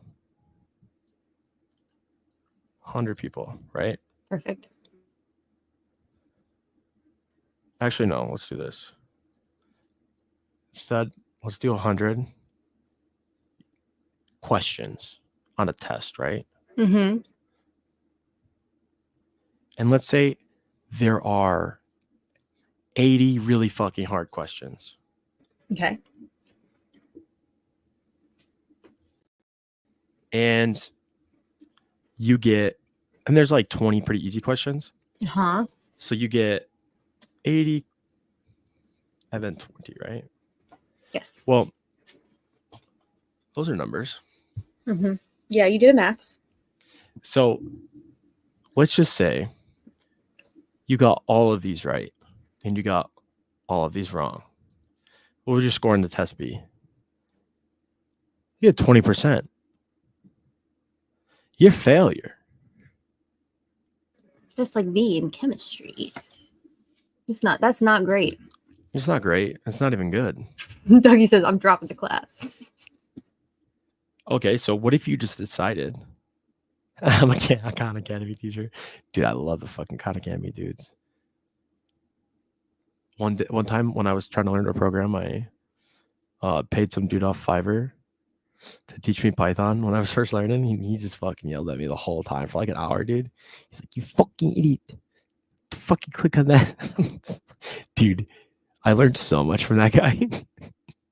I need to be abused to learn. Just like you need to be abused every time you talk with your mic off. God, see, exactly. You know what sucks about that is that I said that you need to be abused to learn, or that you learn best while being abused. And I said it first, and then you said it, but I was muted, so you didn't hear me. Anyway, now I'm going to mute How again. about don't therapize me? It's getting late. Okay, so let's just say this is your... You're better. You're this is what you got impervious. going on, right? You just say, I don't want to fucking answer those questions. I don't fucking know. So that means you are going to subtract this by 80. And this is the total number of questions you could fucking get right or wrong. Mm-hmm. And say you did the 20 easiest ones. Mm-hmm. You got a motherfucking 100%. So what is 100%, right? 100%, that's the total right that you got, percentage-wise. Now, what would be the confidence rating of that? Well, you would take the total right that you got minus the total that you could get right, and you subtract it. So what is 100% minus 100%? Oh my God. It's fucking 0%. Wow. Which is your confidence rating, or your false positive rate. Judge Jessica summed it up. If I just do the questions that I know and I don't do the ones I don't know, Yeah. I get 100. You're Yay. welcome, guys. Do you see this? This is simple. Oh my gosh, And that this is makes the sense. E value equals, and then this. Yay. No wonder they're so good. They're 0.06%, or no, 0.6. What was it? 0.6% makes so much sense now. Yeah, exactly. But the other thing that they do is they don't compare each other's results in the rating or the positive rate. So like say that one person gets 5 right Yeah. out of 7. Mm-hmm. 5 out of 7. Mm-hmm. And then this is person 1, and then person 2 gets 6 out of 7 right. They win. They win all this stuff. They calculate it like there were 7 rounds. Mm-hmm. This is how I look at it. There's 7 rounds of testing, and even though they agreed, they only, like, this person got 2 wrong. Oh my god. Yeah. This person got 2 wrong. This person got 1 wrong. But in reality, there was fucking 3 wrong answers. Right. You know what I'm saying? Mm-hmm. And they look at it like that. They look at, let's just calculate everybody's rating different. Mm-hmm. You know what? I was watching a YouTube video the other day, and they said that drawing out stuff like this actually helps people learn. And I was like, I don't think it does, dude. How do you learn? You just absorb it like osmosis, like an alien. The rest of us need visuals, man. Well, no, what I do is I use the middle mouse button on my in the browser. Mm-hmm. And when you click a link with the middle mouse button, it opens the link in the background and it doesn't change your tab. Yeah. So I get 300 tabs open.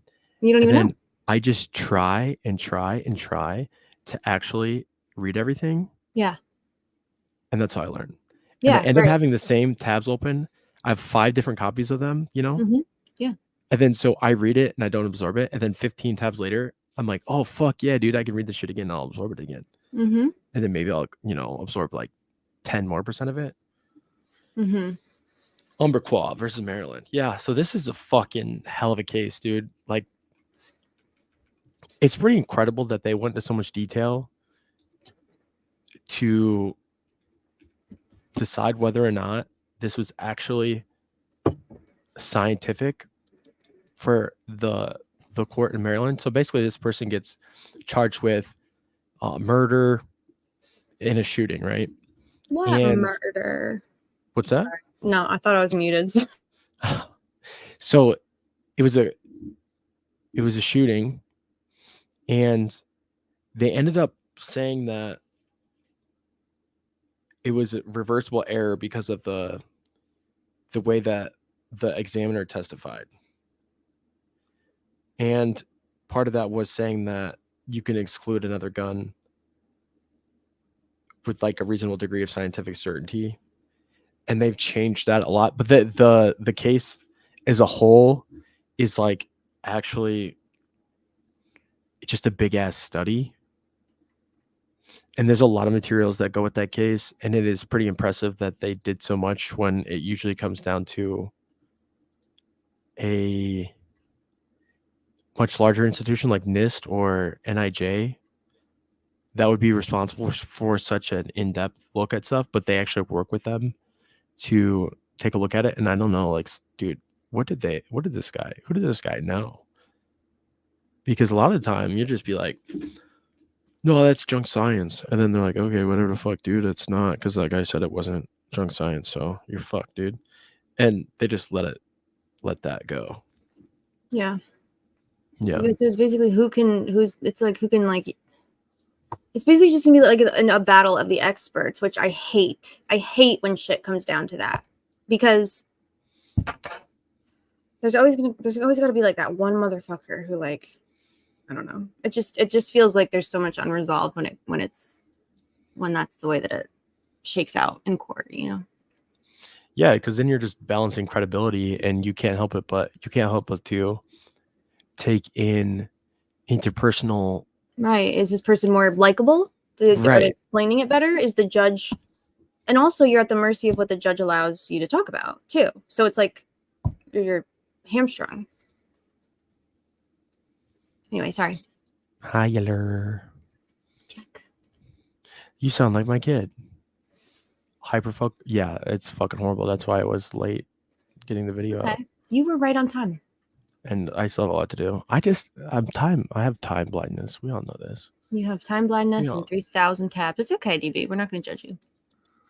But I have a lot of RAM, and it's supposed to help, but apparently it doesn't help I enough. thought you were out of RAM. No, I'm out of space to get more RAM. Oh. Okay. Okay, so these are called head markings, right? These guys right here. Mm-hmm. Like a lot of people will say, oh, well, they can look at the head marking and they could tell a lot about what's going on. What is time? I just read what time is it when I first looked at that, and that ain't right. So right here, that's the head stamp, right? Like a lot of people were saying, well, they can look at the head stamp, and then there's guns that imprint a magical mark and say, like, oh, it's Ari's gun. Look at this mark. Right. It's like a fingerprint. It's like a fingerprint, but it's also an encoded fingerprint. It's not just markings. It's not just tool marking. It's like, you know, something there that's stamping a serial number onto each round. Right. Yeah. So let's go over here to. Hi, Pebbles. I just got off work and have a lot of Delphi to catch up on. I'm scared. Oh, here. We have a running update list. Dude, that list is getting fucking long, huh? Yeah, it's good. It's really helpful, though. Have you gone back over it yet? Yeah, I was earlier while I was waiting. Hell It's yeah, awesome. dude. Oh, you were doing a wait? Yeah, I do wait sometimes. Yeah. You're welcome, Pebbles. I'm glad that you're here. Don't overwhelm yourself. It's a lot of stuff today. It's like a lot, but it's also like, is it? I don't know. Sorry. Okay, ready. So this is the breach face. Do you get this part, or is this too zoomed in? Okay. It's a little zoomed in for me. I need a little less, a little more context as to what I'm looking at. Have you shot? You've shot a gun. I've seen a picture of you shooting a gun. One time. Yeah, one time. Maybe was it twice. one round? You just did a pop. I hated it. It almost knocked me on my ass. It was not fun, and it was just it was like a, what was it? What was I shooting? To look like a 9mm. I think it was a 9. I hated it, and I couldn't. So when you were talking about how like a grown person could like rack it, yeah, you could. I'm over here like, yeah, sure, for sure they could. Yeah, I don't know if Ian could, but I'm sure a lot of other people can. Yeah, it was a lot of it was intense. So yeah, one time. Anyway. You did a gun. Woke up, had a gun. Wait, no, I've also shot a revolver. So I've shot 2 guns. Oh. I liked shooting the revolver. I only did it once, but I liked that better because it was just easier. Okay, here's the gun that Richard Allen had. Okay. Yeah, right. To like see the flintlock. Uh-huh. Shut the fuck up, Melissa.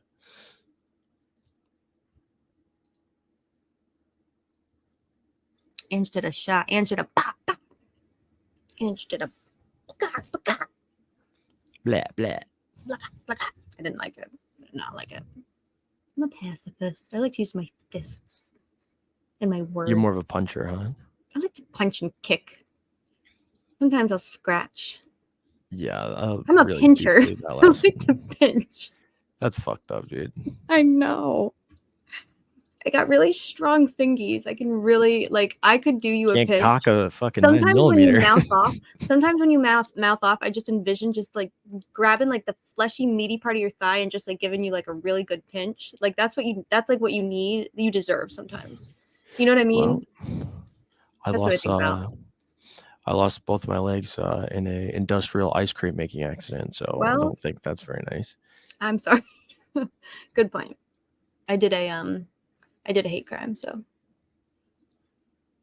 Oh, look at this. Where's that? Is fucking K Dugan in here? Dougie, are you still here, my dude?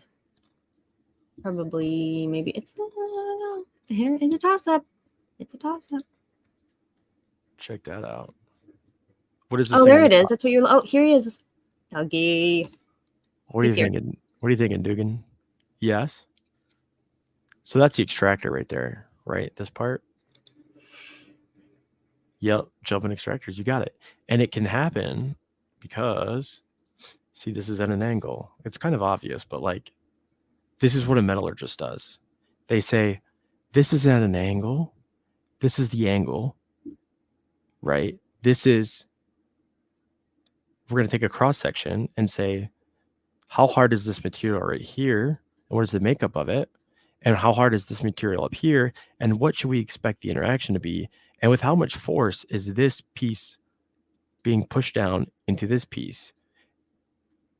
So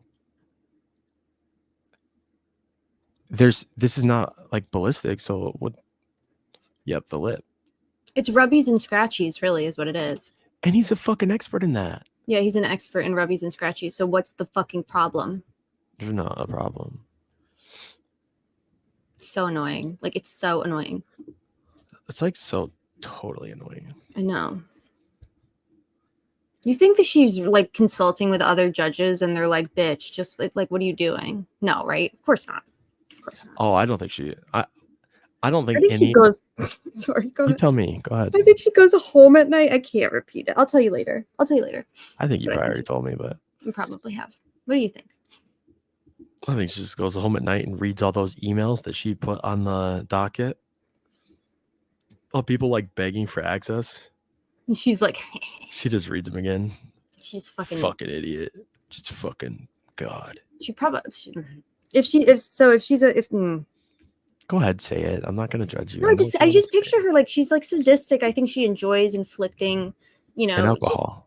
Yes, I do believe that she reminds me of individuals that I've known that were either had problems with drinking or were dry that wished that they could be drinking. That's what I'm reminded of by her conduct, because it's so fucking unreasonable. It is unreasonable. And like restless, irritable, discontent, chaotic, just like a what was I said? She reminds me of that teacher in Matilda. That's her, and she's kind of sadistic, and so she goes home at night and reads the emails of people begging for access and just like fucking faps. That's what I feel like. She's just like she's just vile. Like it's just awful, and I'm like, you're such an embarrassment. Anyway, that's what I feel. Pebble says yes.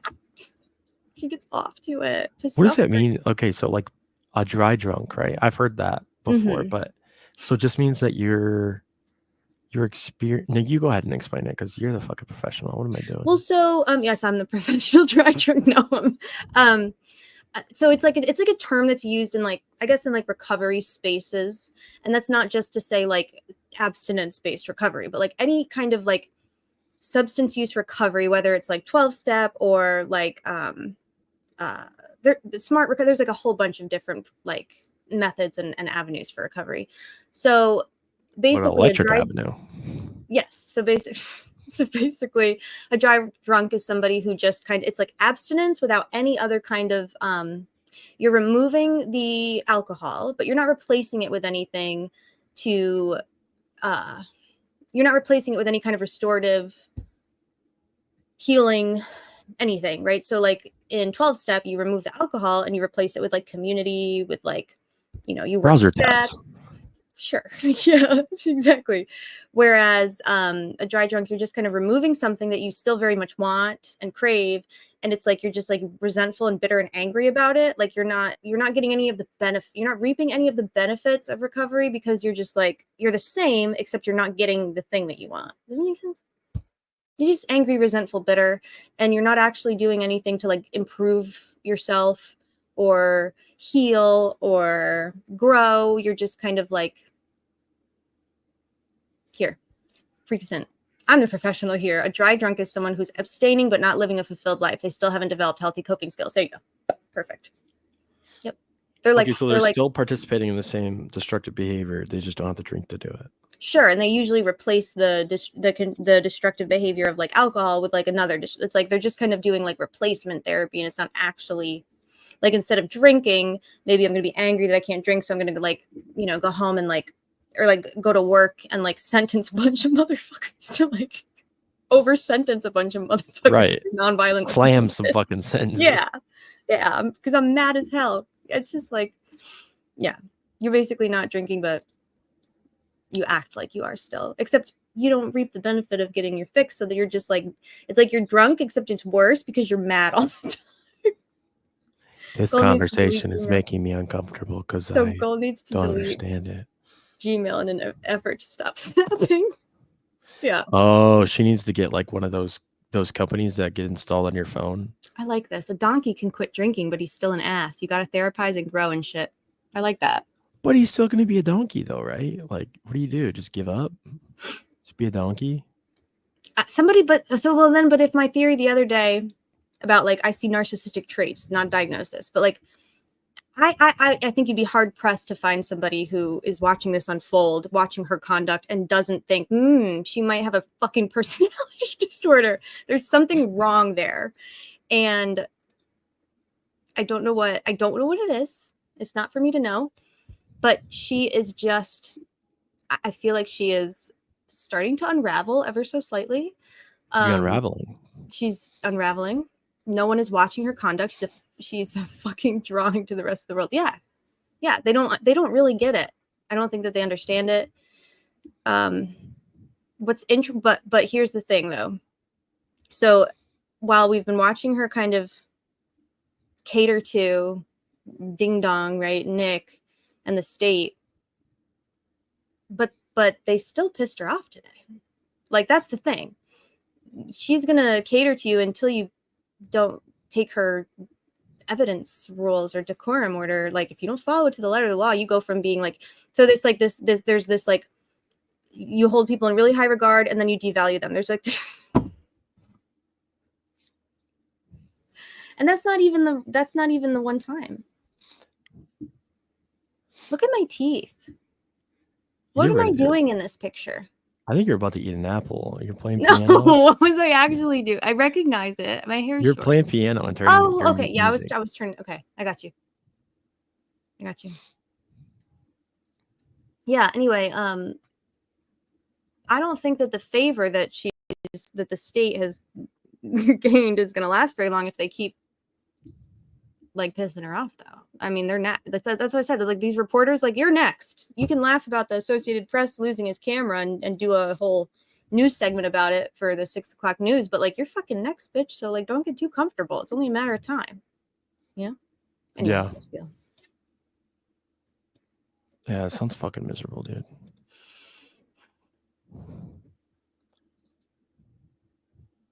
I interrupted your thing about the thing, the stampies.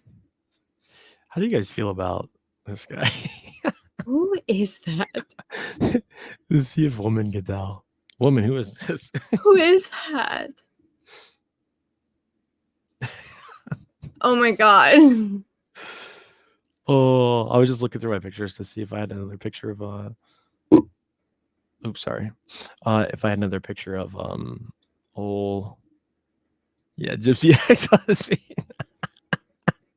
Oh my god, it is. God. That's who Dude, it is. I seen a meme. I don't know if it was on Woman's fucking Discord the other day, but it was something about Gypsy Rose Blanchard, and it was a meme, like I said, and it was so fucking funny. It was like she was different animals. You know what I'm talking about. Just to remind everybody, if you got any fire memes you need to blast off, this is our meme hashtag. Do a blast. Do a blast, please. Man, what a day. Hey, can I play the one thing I want to play? It was fun. Are you sure? I don't want. I mean, we don't have to. We can keep doing ballistics. I don't want to interrupt. No, it's okay. But really I'm gonna forget about it.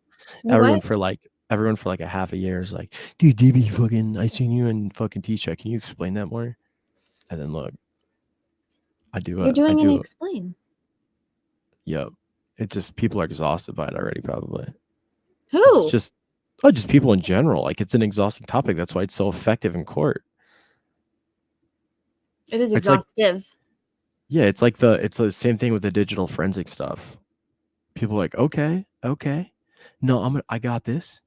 Okay. Yep. And then like 15 minutes in, they're like, it's tough. This is tough. Okay. And they just fucking keep going another 2 hours, and you're just like, okay, I don't fucking know. Yeah, but that's why like the video that you're doing is so helpful, because it's a visual aid.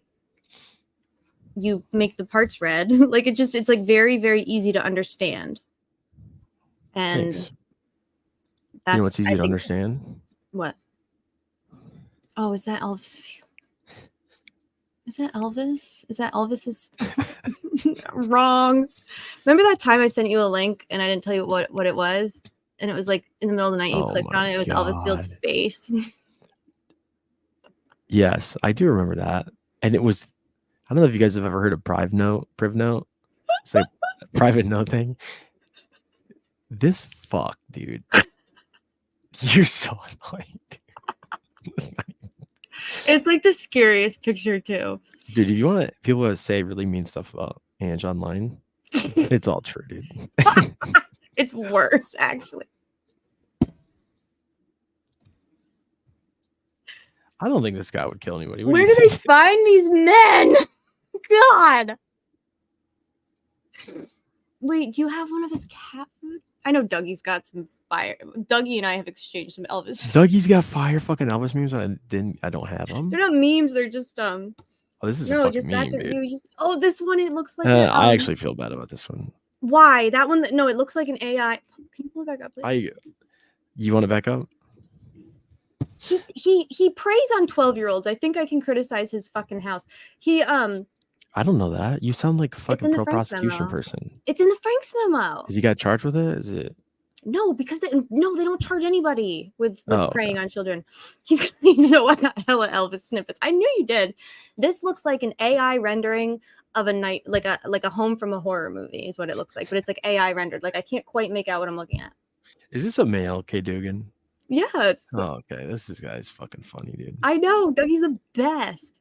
And it's like I feel like I can relate to this humor. You can. You and Dougie would probably get along great. Oh my God, you would be insufferable to be around together.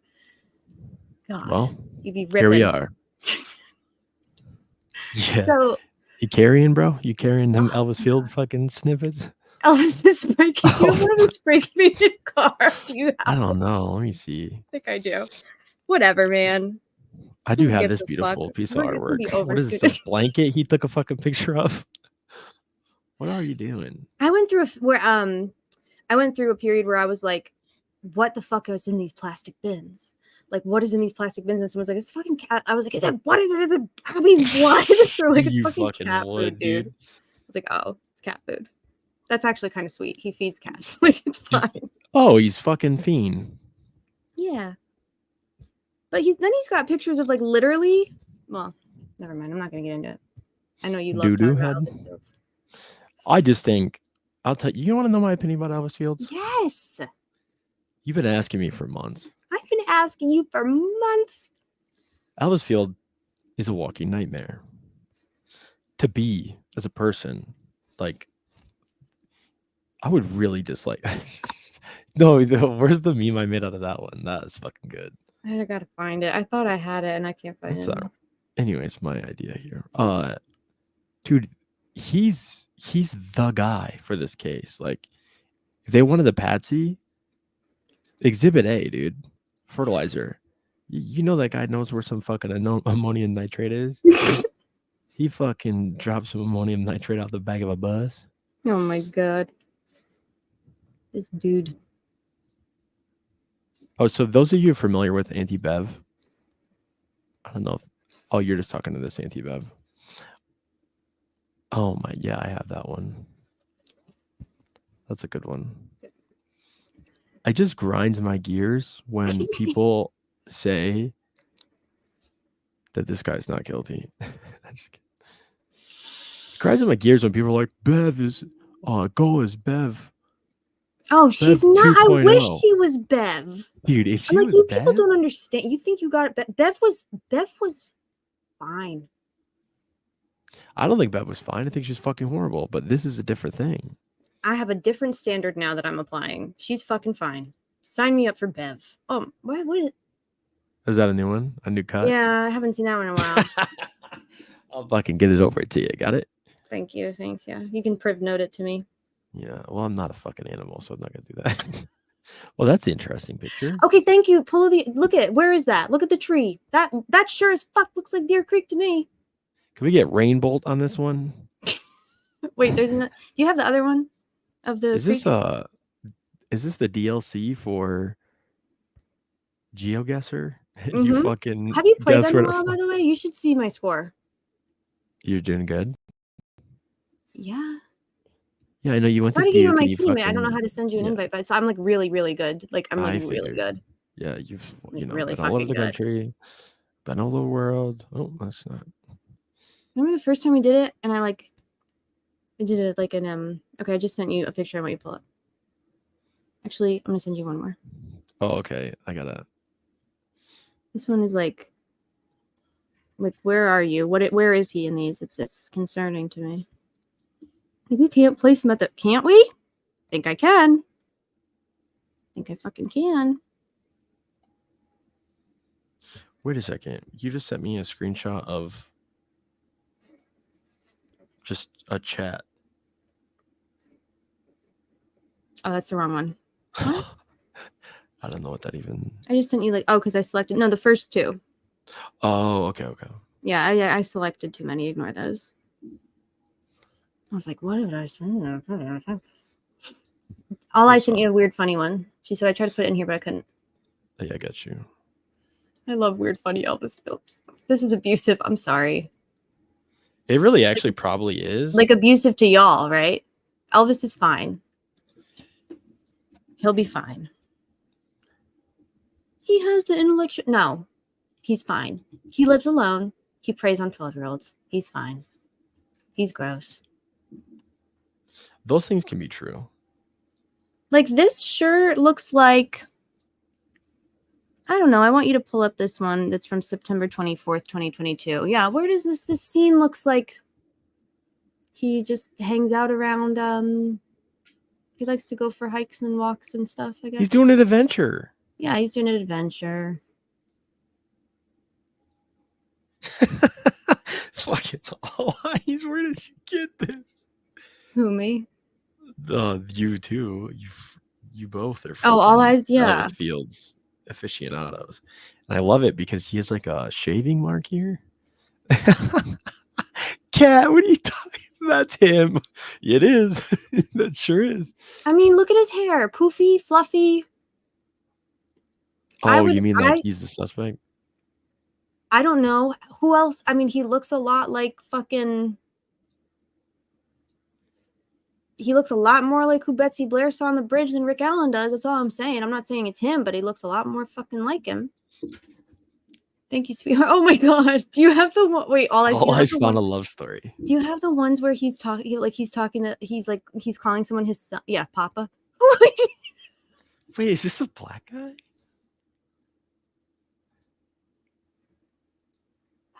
Thank you, my Bernard. son. What is this, Stevie? Can you explain this phenomenon? Because clearly there's something going on here. Between these two people? Between Elvis and Bernard? Or Kay Dugan? When he ran away into the woods and he lived in a tent, his sister posted on Facebook with the running. Oh my god. Did he run away or did he just go outside and never come back? Like he was mad. He ran away. He was upset.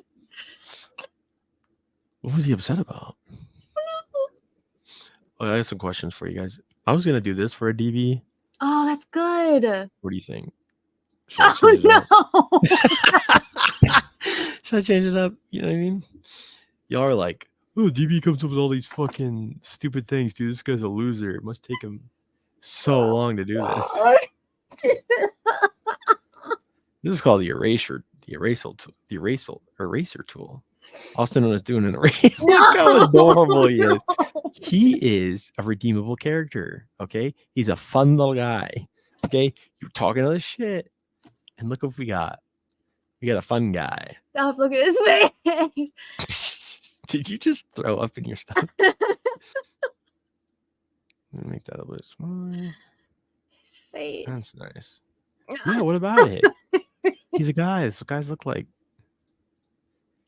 Whoa, dude. I'm gonna throw up. Good.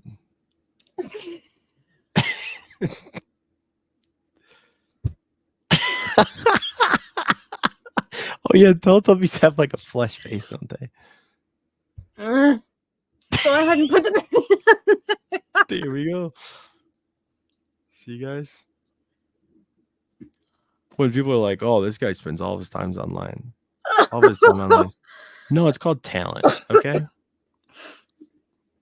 Oh my god. If this is what gets me canceled, I'll take it. That's fucking. It's fine.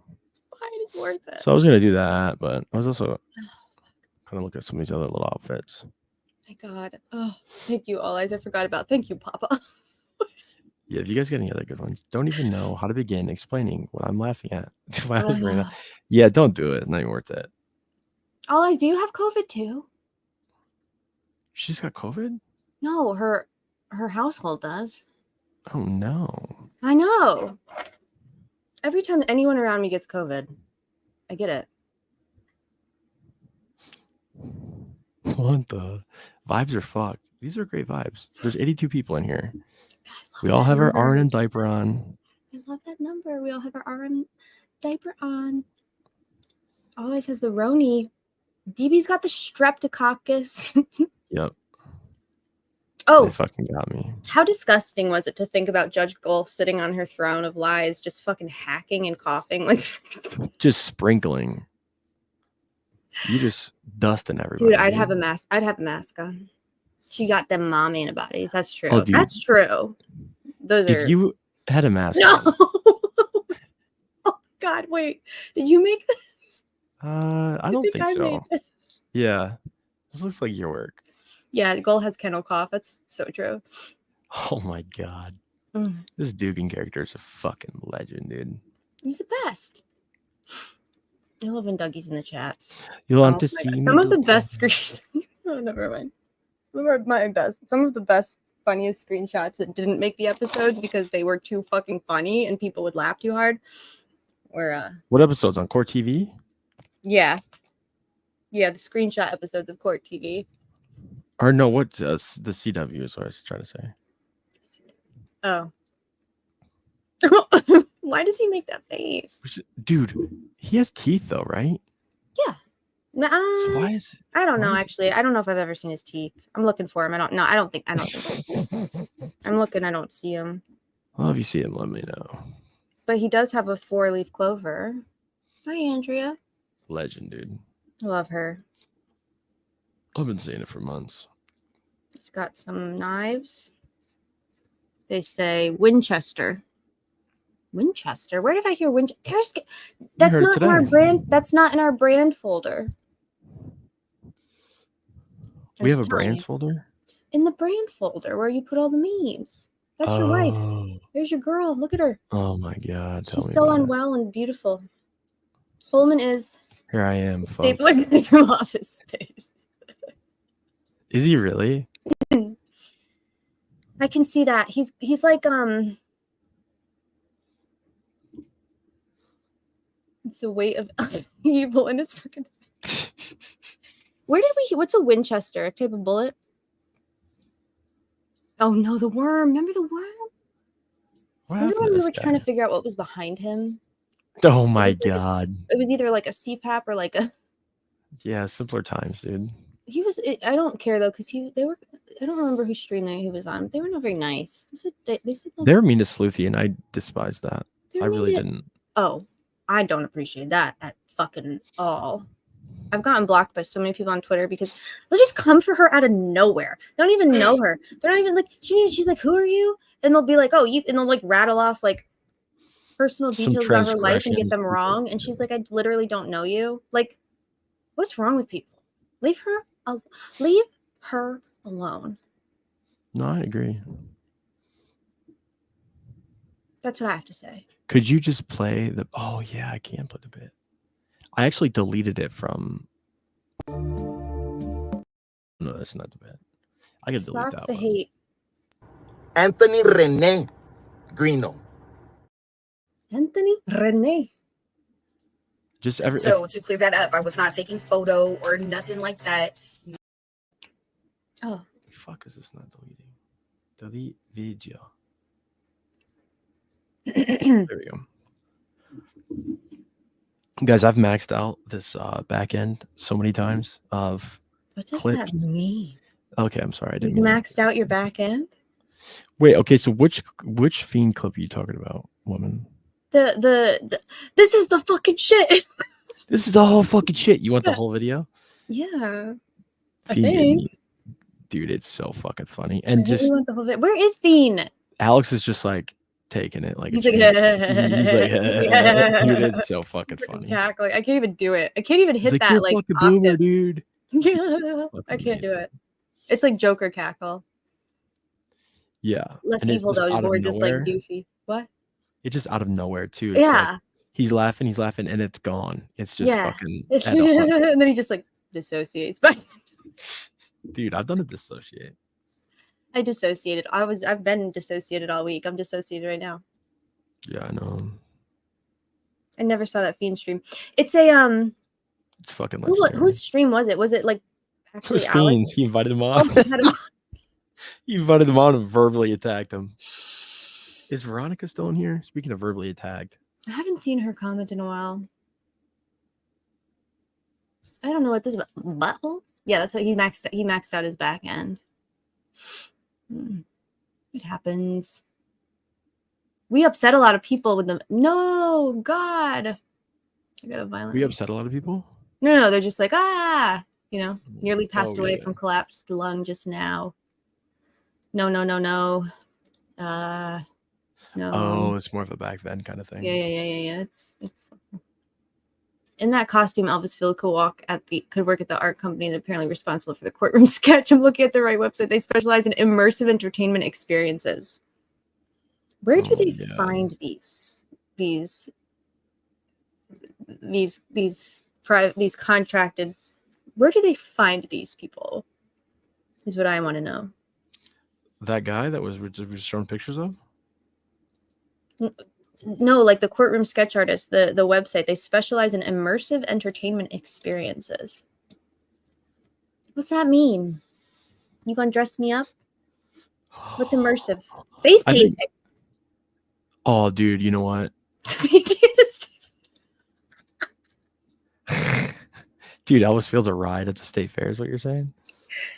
He's probably there with his like pigs and stuff. Doesn't he have pigs? He's got Yes, got he something. does. That's why I don't feel bad about doing a clown. Because he's got pigs? You don't feel bad about it? No, but he would be like the like sidekick for the whatever the fuck to go like Okay. yeah he gives that's just what it is. He gives carny energy. You know, carnies. I don't feel like that's derogatory because like I think it's carnival worker. no, there's a specific type of carnival worker. So just one last little funny Bullet, yeah, go ahead. bullet thing. Yeah, do a bullet. So this is how fucking stupid this field of study is that they're like always constantly trying to like do shit that is like new technology, right? So they just like come out with shit and it's so fucking stupid. But this is one of the fucking stupidest things I've ever seen. They're like, oh, you guys heard of VR and AR? Let's make it so you can examine the fucking breach face markings and the What? fire engine markings in VR. And it's like, wow, this is a whole thing. Dude, To like practice like a flight simulator. what the fuck you do? And this is matched with an algorithm. This is like the one thing you can fucking match with this like a actual p-value, and a machine learning is like gonna do a topography scan of this and like actually determine whether something or not is an actual match. And they're like, let's just fucking hold it up to our faces with a screen really close to our face, dude. You know, this is probably the glitchiest shit of all time, dude. You know that guy that I paid off Fiverr that yelled at me for an hour and taught me programming? Yes, He probably made this in 15 minutes and best charged teacher of him your life. $17,000. Oh, for sure. He probably bought his third house with that. Just like it probably took him a day. Just crank it out and sell it to a bunch of dumb Dumb white people. Dude, aka ya boy. I've been a dumb white. I've been yelled at. Can I play this clip now? Which one? I'm about to show you. Yeah, go ahead. Okay, it's like 20 seconds. Bullet. He's describing it. This is Nope, the defense wrong term one. Hold for on. I got another one. That's not it. It's even shorter.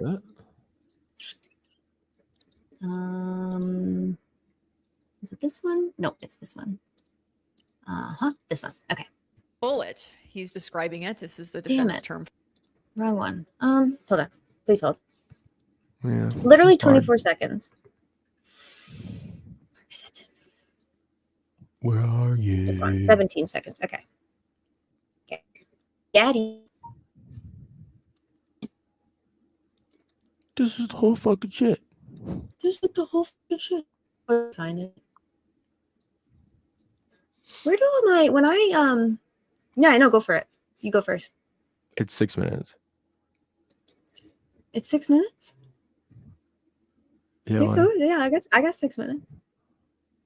Well, I just didn't know if you wanted to get yours out of the way. Your little peanut. Yeah, let me get clip you're gonna play. You know when like there's that person with like a juice box behind you at the store and you got a whole cart full of shit? You go ahead. Go on ahead. I know, I keep uploading the wrong one. Dude, it's really hard to upload clips sometimes, isn't it? It's just What is like happening? Yeah, why am I fucking this up so bad? Okay, hold on. What am I doing? You play your clip, DB.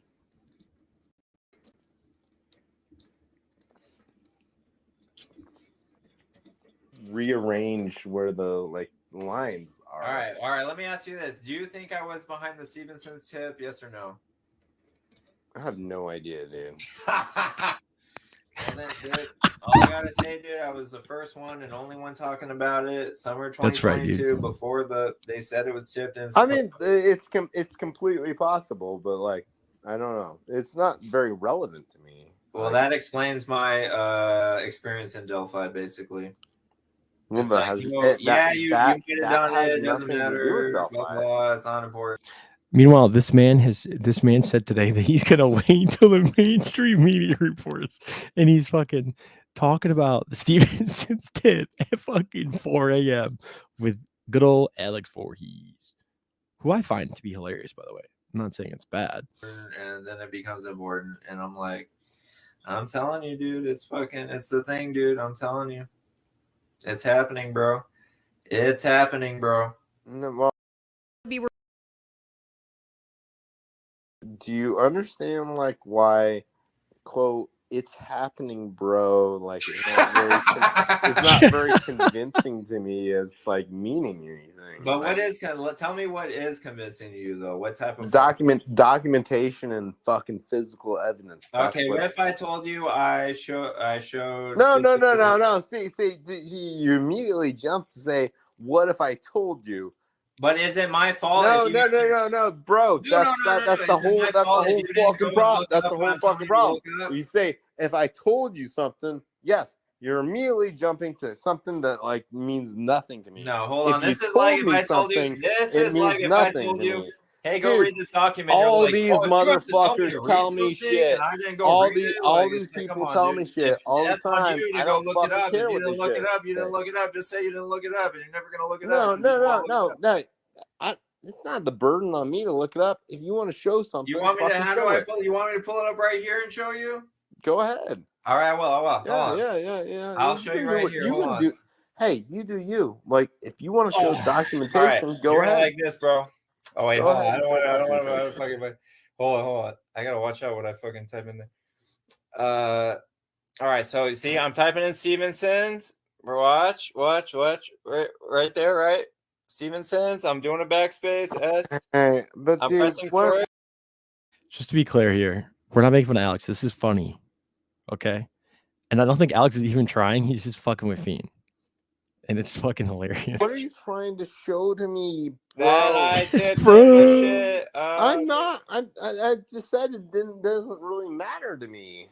So you're saying, bro, show the evidence, and when I show you, it doesn't matter. Look at that. I mean, if you want to say that you did that, then I'll probably just take your word for it. I'll take your word for it. Yeah, I'm not 9/7/2022. I guess scroll 22. This is like my 3-year-old cousin getting on FaceTime and trying to show me something on her bed. Like I can't. It's like upside down and like, what is he doing? Damn, dude. It says Judge Gull cult killer theory. Yeah. Oh shit. He tipped in Judge Gull to Coy Cox. Oh my god. Good for you, dude. Good, yeah, Alex. You go, Alex.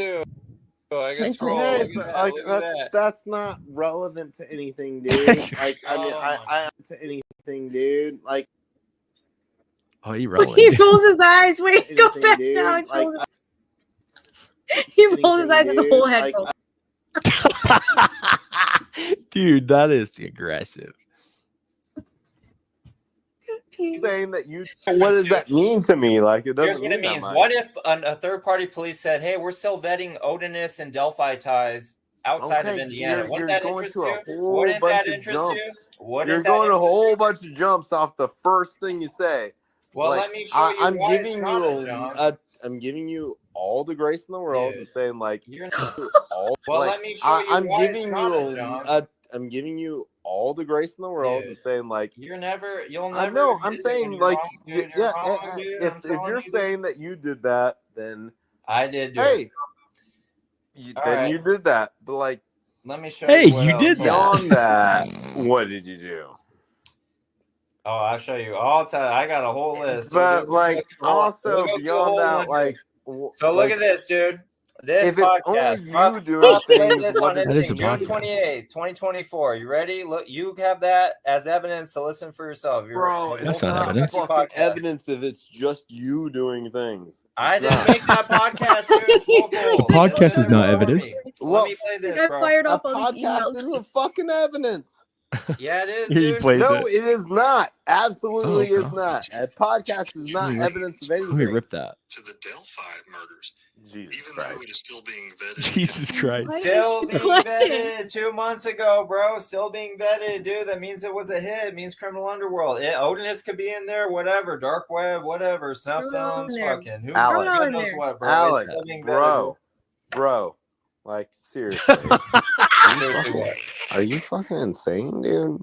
Hell Man, yeah, I I get just shit wanna done, give bro. you a I hug get and shit give done, you- bro. I want to give you a hug and give you like fucking mental health care. Like, Give me some what? prescriptions too while you're No, at it. I can't do that. But like, I don't know what you're talking about. Give You're a script? saying like, oh, like do you hear this?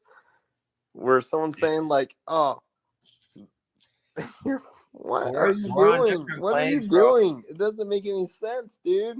Or about some wealthy, influential name, Richard. It doesn't make any from Delphi. sense. Yeah, it dude. is CBS All Eyes. It is that Richard Allen. Go figure, dude. You could say it's not, whatever, dude. It's him. That's Oh my God, that's dude. my opinion. Whatever you can say, it's not. It's him, bro. It's him. Small town civic, small town CVS. It's him, bro. This is It's him coming for all eyes. Do you know about Richard Everett? Do you know anything about him? Do Is you? he part of the Delphi investigation? Oh yeah, see, this is the whole Oh, fucking fucking shit. shit. You don't know fucking anything. You're a fucking Yeah. idiot, dude. You No, don't know fucking anything. You don't know anything Yeah, I about do. Richard Everett. Like, Dude, how do you don't know. not know about Richard Dude. Everett? You are fucking like, dude. You don't Yeah, know you don't about know shit about the anything. Stevensons You're like, case, so oh, shut the up. only person in Delphi that's named Richard is Richard Allen. But fuck that thing No, there's about a lot of Richard Richards, Everett. but dude, Yeah, exactly. This is the whole point. You don't know anything about him. You That's don't the know whole anything point. about You don't him. know anything about this is him. important. You don't know anything about the shit I'm talking about, and it's You happening don't in know real anything time. about It's Richard every Allen, happening in real dude. time. You- No, that's dude, the whole you're not point. tapped in, dude. You're a boomer. As far as investigation Oh, shit, you're a boomer. dude, You're a boomer, dude. I'm tapped Do in. you You're know not, anything dude. about I'm Richard with it, Everett? dude. Hey, I'm on the dude. real time, dude. You're watching like reruns of fucking Golden Girls, Seinfeld. I'm like real time on TikTok, dude. You're fucking Dude, you old, don't know old, any. This old I'm telling you. has-been You cobweb. don't know a thing about You're Richard just in the Everett. cobwebs and the goodwill. An dude. I'm making actual the fucking actual new shit, the criminal pop-up shops, dude. I'm within a telling week. you, dude. Two legends. Two bulls locking horns. He did say almost TikTok. Passed out. Yes. He all eyes. This is when he said you didn't know who Don Toretti was. Oh, fucking Don Toretti. Don Toretti, Mom Spaghetti. Yeah, Don Toretti was telling people I was some like crazy right-wing fanatic Republican. I took offense to Well, that. you are. Stop Hey, so saying that. was that sorry, was that what you needed there? Who is Richard Everett? I don't know. Dude, you're not on the fucking shit then.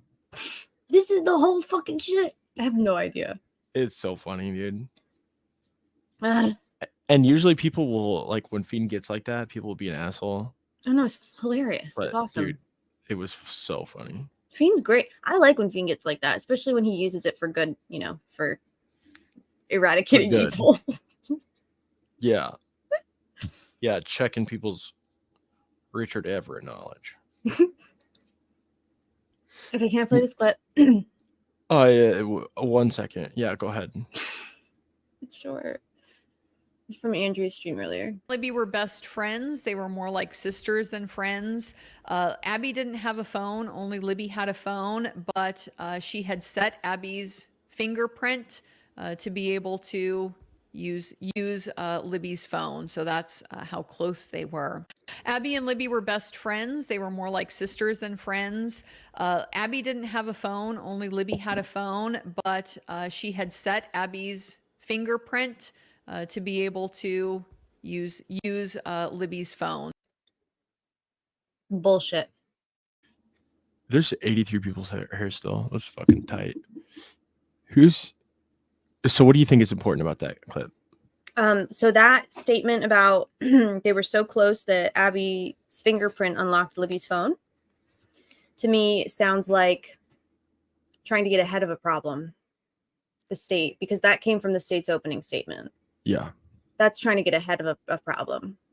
Because What is the problem they're trying to get ahead the problem is that Libby's phone was accessed and unlocked, and nobody in the state. I just feel like that's a very odd thing. First of all, it doesn't make any sense. Second of all, it's just a very odd thing to put in an opening statement because you're trying to imprint. I mean, I'm going to use his word. You're trying to imprint that onto the jury. You want them to. He said conditioning. Well, didn't he say imprint too? No, I'm sorry. You're right. Well, fine. You're trying to condition the jury to like think about to remember that, but like, no, I don't believe that you can.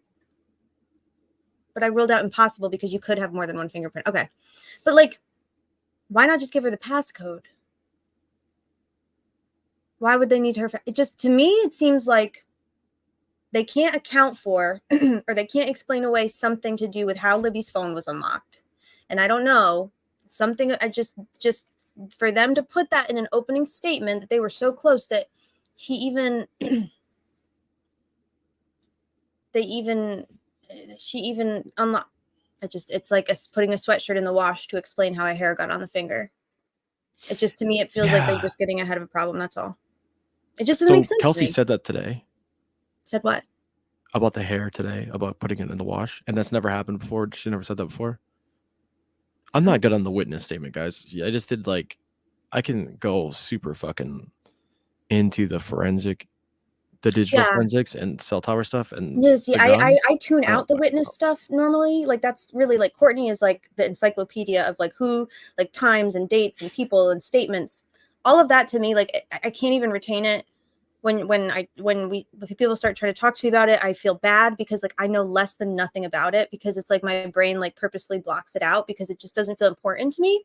And that's not to say it's not important. It's just like not what I have trouble like retaining that kind of info. Yeah, and Courtney's really good at gossiping. Such a little chicky little gossiper. I feel like the breaking down the witness statements is very gossipy.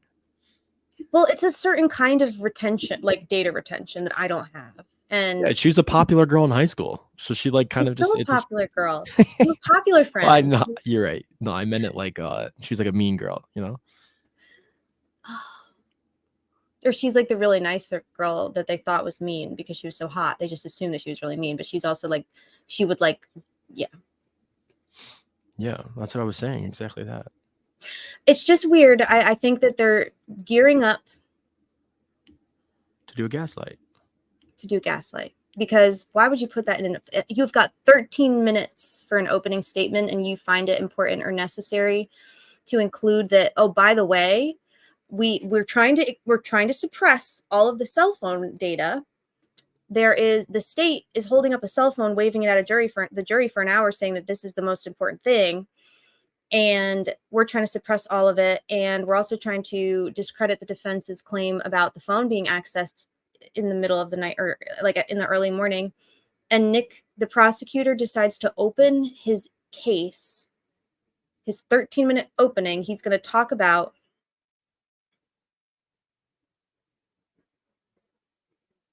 unlocking a phone. It doesn't make any sense. I don't even have a theory of the crime anymore. I really don't. Like, I have no theory of the crime. I just know that Rick didn't do it. That's all I know. But that when Andrea like read that off of, because she read that verbatim from her notes from Nick's opening statement, as soon as she said that, it was like just like fucking red flags. Like that's getting ahead of something, and that's a lie. And how would they know that? How would they know that? Does Libby go around telling people that Abby's finger unlocks her phone? Or would they know that because somebody used Abby's finger to unlock Libby's phone? Like, it doesn't make any fucking sense. That's my spiel. I'm concerned. Yeah, because you could see that like fingerprint 2 unlock the phone and knowledge C, probably. Something like that. Probably. I'm concerned. That has to work for something else to work for their theory. And remember, Andy said something about like, so they're gonna have to change. He said, pay attention to the state's case and what they're telling you today, because they're gonna have to change it multiple times in order for it to still read true throughout the evidence that we present. And I that to me just feels, yeah, I don't know. Maybe they didn't know whose phone it was and they needed to unlock it. Why would they need to unlock the phone? Exactly. It calls everything into question. Everything. Well, so, they don't. Sorry. No, go ahead. Well, they don't like say the killer didn't know them. Right. It wasn't like intimately involved in their personal lives. Right. Maybe they wouldn't know whose phone it was, and they attempted to unlock it with, the wrong person's phone, but it ended up working anyways. Well, they obviously got it unlocked if it was accessed at 4:50 something in the morning, which they would be able to determine, I assume, if they're using. And I don't want to do like a knowledge C because like whatever, like, well, but like that is something that they could potentially determine using that technology or whatever that is, right? Yes. Okay, so that right there, this is the whole problem. This is the whole fucking shit. This is the whole fucking shit with the case against Rick Allen, is that all of it, I don't trust anything the state is saying, because they don't. This is the scariest thing I've ever watched unfold. There is such little like integrity and truthfulness among the individuals Yes, exactly. There's such little. It is. They're setting their bitch ass stage. Like the total lack of regard for like humanity and human life, and like the lack of integrity of the state and the prosecutor and law enforcement is making me feel so fucking scared, because nothing that they say can be trusted. And also, they're not above anything, or no, they're not below. Like, nothing is below them. Like, they will do anything and say anything and taint anything and make up any lie. Like, there's no reason for anybody to know that two best friends like shared fingerprint. That doesn't make any fucking sense. Well, you wouldn't like share that. Like, I'm a 14-year-old girl. I don't want my 13-year-old best friend being able to get into my phone with my fingerprint. I'm sorry, I just don't. And even if I did, why would I tell anybody else? Because you're texting their boyfriend. Yeah, well, why would I tell like my family that? Yeah, you wouldn't, because it's like more of a like secret. Well, because it's not my fucking phone. I'm 14. It doesn't belong to me. Yeah. It's my. You know what I'm saying? Like, it's just like it doesn't add up.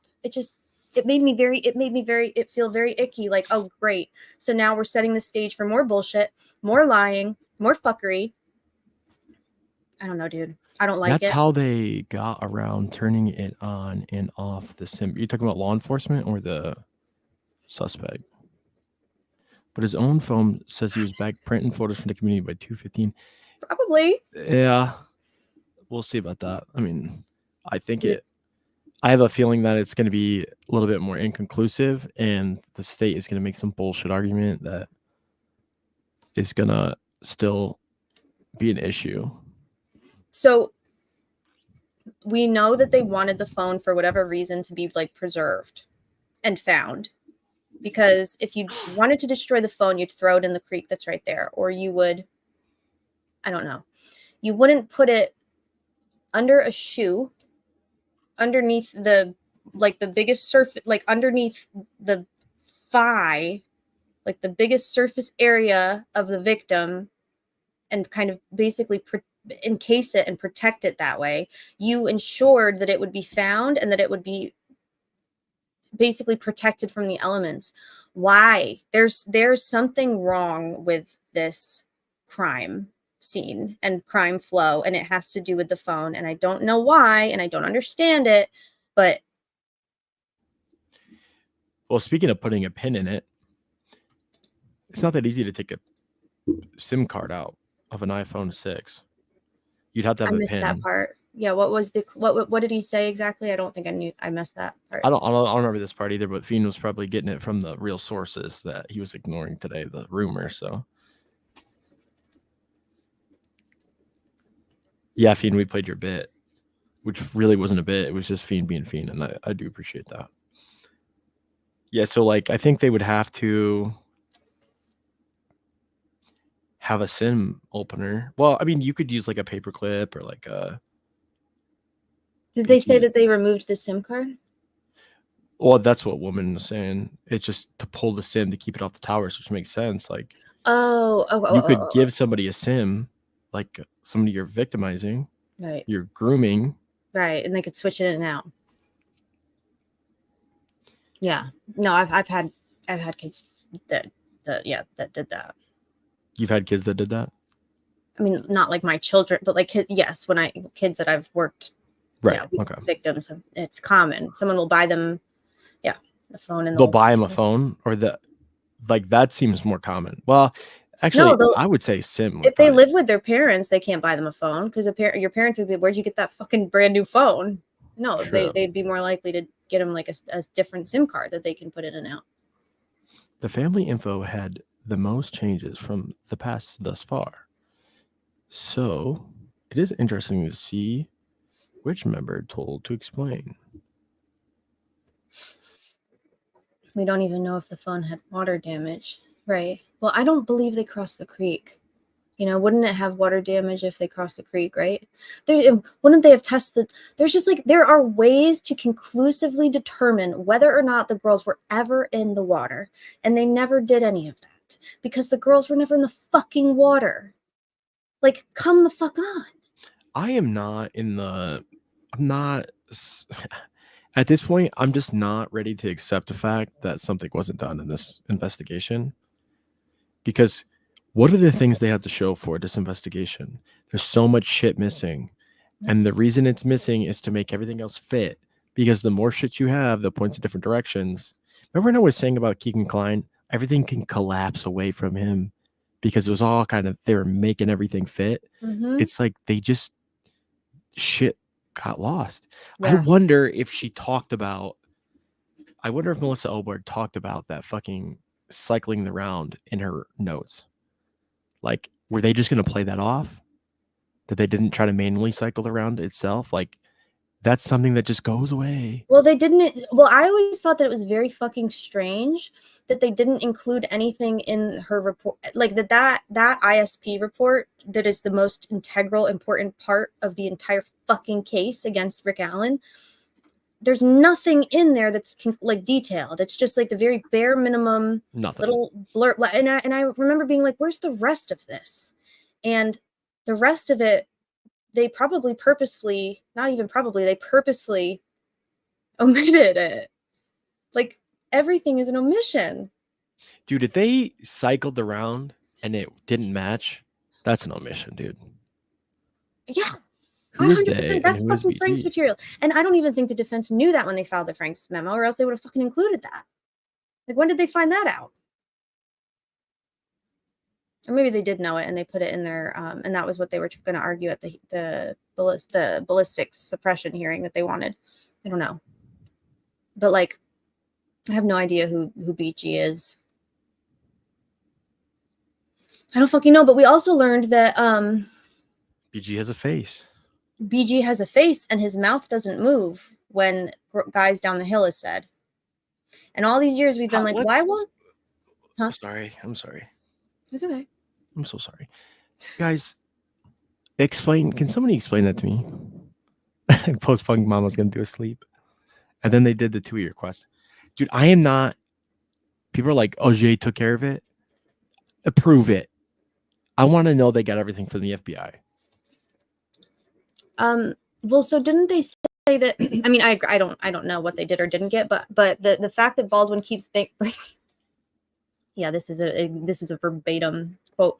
The fact that Baldwin keeps bringing up the infighting with the FBI and that there was some major disagreement to the point where they were thrown off before any of the evidence was, before the new phone extraction could be even analyzed, is what they said.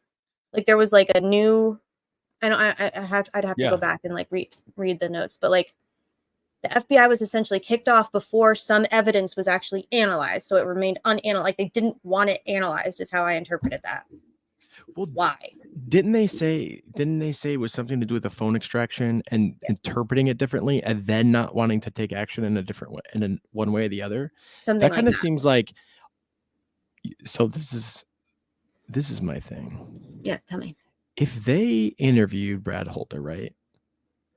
The FBI doesn't record interviews. You get a 302 report. In that 302 is a summary of an interaction, right? So then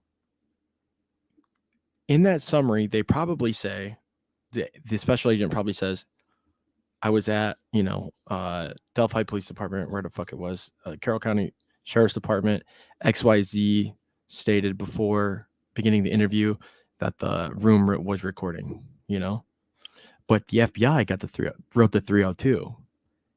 They didn't know about this interview until they got the 302, and they go, "Oh fuck, there is an interview that exists." Thank right? you, Koala. Yeah, thank you, Koala. Aw, Koala's Thank you just so much, been killing Koala. it. You've been like crushing it. Fiend, did she snag you? If Fiend doesn't get a membership, I don't know. We're shutting the channel down. We're fucking ending I still it. don't have a membership. That's because. Do you need me to loan you the $2.99? No, I can. know. I'm very cheap. Thank you so much, Koala. Sorry, go ahead, DB. So the thing about TUI is like, they don't give a fuck. They're gonna fulfill your TUI request, give you the information. Probably, if it doesn't inconvenience them too much. And Vito is the collector of all information from all nationwide investigations that may be related. So I just think that there's probably stuff that they weren't specific enough requesting. There's got to be probably something else out there, because it seems like there was some serious contention going on. And if that was the case, if they got kicked off, thrown off, who the fuck is throwing the FBI off? That'd be Doug Carter. Oh my god, dude. It was Doug Carter. What year? 2021? After Ferenczi. Yeah. FBI was booted in 2021. Yeah, I have a pretty good idea why that was too. Wasn't a big fan of the Christopher Wray FBI, huh? Oh, is that when he was brought in? Well, yeah, around that time. But just there was a change in administration, and the FBI in 2021 did pivot kind of pretty drastically in what they were doing, as far as certain types of investigations. Yeah. They were actually going, okay, that is a white supremacist. So you believe the 2016 to FBI 2020. Yeah. Well, he's a black hole for, probably they weren't given the funding probably for those types of cases, because the executive branch can really affect an agency's mission by giving them incentive or disincentivizing certain types of spending. Yeah. I think disincentivizing for sure in this case, probably. Yeah. I want to show a video of just since we're talking about BG having a face or no face or whatever the fuck, if I can save it somehow. I don't know why I can't save it. Oh, here it is. Okay. It's crazy to think of like how much. So obviously, like the earliest reports or the earliest theories or the earliest info that comes out in an investigation, oftentimes like the closest to like a lot of times they're like pretty. I don't know. I feel like the longer an investigation goes on unsolved, the more unnecessarily complicated it gets. Sometimes, like in this case, they literally started by saying, "We don't know that the person speaking is the person on the bridge." Like they were very clear about that. And it was like February 2017. They were very clear about that. And actually, I'm just gonna play this one. It's like very short. Say you believe that's the voice of that man in that photo? No, I can't say that because we weren't there. We know that voice was captured from her no cell shit, shut the phone. We know fuck this up. image was captured from her cell phone. Keep in mind, all of you are in the television business. What do you see on the TV? You see this. You don't see what's over here. You don't see what's over here. So there's lots more that we're looking at. Like he's basically, to me, he's basically saying like we don't know. I don't know, man. I don't fucking know. We've got Bridge Guy's mouth apparently not moving while he's speaking, and they didn't find that. They didn't think that was relevant. And in fact, they've purposefully hidden that from the public because there's no other reason. Like we've all been like, why won't they just show us the whole video? Why did they show us the guy walking and then a separate clip? Like, why don't they just show us? Because the public might be a little confused as to why fucking Bridge Guy, who's lone killer's voice is not, mouth is not moving while he's speaking to them. Like, This makes no sense. Like, how would that? Because even if it was like 2 seconds, like you say, it was 1 second where the frame skipped on somebody's face, and they continued, and then you heard the words. Like maybe they didn't say the whole phrase while their face wasn't moving. Maybe they were just like moving the camera really fast, and it looked at the face. Isn't there people in the community that's seen the whole video? no. I've been told about the whole video. Okay. But no, they've not ever seen the whole video. I've never heard of anybody who's seen the whole video. The man of the bridge and the person speaking at K. Dugan, same way they say that they submitted the fucking rounds for Nibbin. It's like, oh, this is forensic ballistics. This is scientifically valid. They told us what to think about the video. They told us what was said in the video. Before they even played the audio, they're like, here's what you're going to hear. That's like number one thing not to do. Don't tell me what I'm about to hear because then I'm going to hear it. Like they've been trying to. What is the Bridgefoot thing? Hmm? I'm the Eye of Apophis Bridgefoot. We got the fucking know. No, I know. We have the Eye of Apophis people in here. I don't fucking know, dude. And I'm not. I like to think I'm not entirely stupid. I don't fucking know. I've tried. I don't fucking know. I can't wish do that it they either. I wish that they would just say the thing. Just fucking say it already, dude. Say it already. I got 15 messages in my inbox. Christ. Okay. I'm not even discounting it. I just don't fucking get it. I don't fucking get it. I don't get it. Just fucking say it. Oh, okay. Okay. I see. See, it's not for us, dude. Clearly. Okay, well, I'm gonna dial it down, I guess. Sorry, y'all. So, I believe at this point in time, I believe that they're telling the truth about how long the video is. That's all. I don't think it's longer, but I do believe that there's the video, like what we just said about the voice and the like it very clearly looking like the voice and the figure are not the same person. That right there clears literally fucking everything up for me about why they never showed us the video before. That answers all my fucking questions. They did not want the public to think that they didn't know what they were doing. And what if the public was like, wait, there's two people now? They'd be like, oh, they didn't fucking want that. That'd be horrible. Go ahead.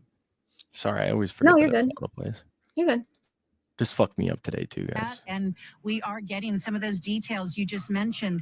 For example, we heard during jury selection that a hair was found in Abby's hand. Today, we found out that it was actually wrapped around one of her fingers and that it came from a female and had a root attached, but that no DNA testing was done on that hair until perhaps 2 days ago. The defense indicated that the state went to try to get some DNA from some of Libby's female relatives to see if they can identify the source of that hair. Abigail Williams, the day that her body was found, was dressed in Libby's sweatshirt. What about that fucked you up? I mean, other than like obvious. To see if they can identify the source of that hair. What? So she's saying they're testing right now?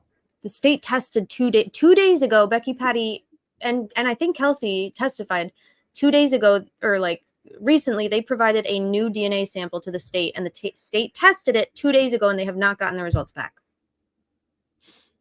Okay, so yeah, I was confused earlier because for some reason I was just like blocking it out of my head.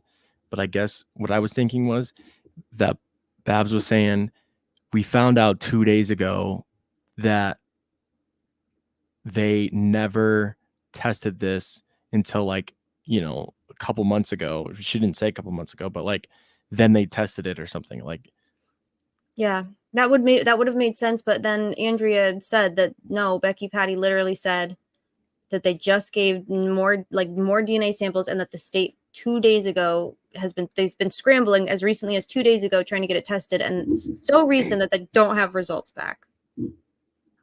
And that they've given DNA samples multiple times in the past, and the state has never done anything with them. So it's not like the family's not given DNA. They've asked them multiple times. They've just never fucking done anything with it. Why? Oh my God. Like, why? And then that pisses me off too, because like all of the suspicion and, you know, criticism that the family gets, like, whose fucking fault is that? If law enforcement would have just done their fucking job. Clearing people is so fucking important. Like, yeah, no shit. What have they been saying, DB? What have they been saying the whole time? We haven't cleared anybody. We haven't cleared. Like, that's not a flex, you fucking clowns. That's not a flex to say that you've not cleared anybody. That's not a flex. It's like it's the first thing you do. It's very easy to clear people. It's fucking easy. You're cleared. No. It's not your DNA. Why the fuck wouldn't they do that? I think because they had such a strong conviction that there was multiple perpetrators. So you can't bet on being able to clear somebody off physical evidence. Right, because you're like, okay, well, you're right. And I think that's, sorry, I interrupted you. They just fucking killed Marcellus Williams for that shit. Yeah, I know. And I feel like that's what they planned to do with Rick too. Initially was like, basically,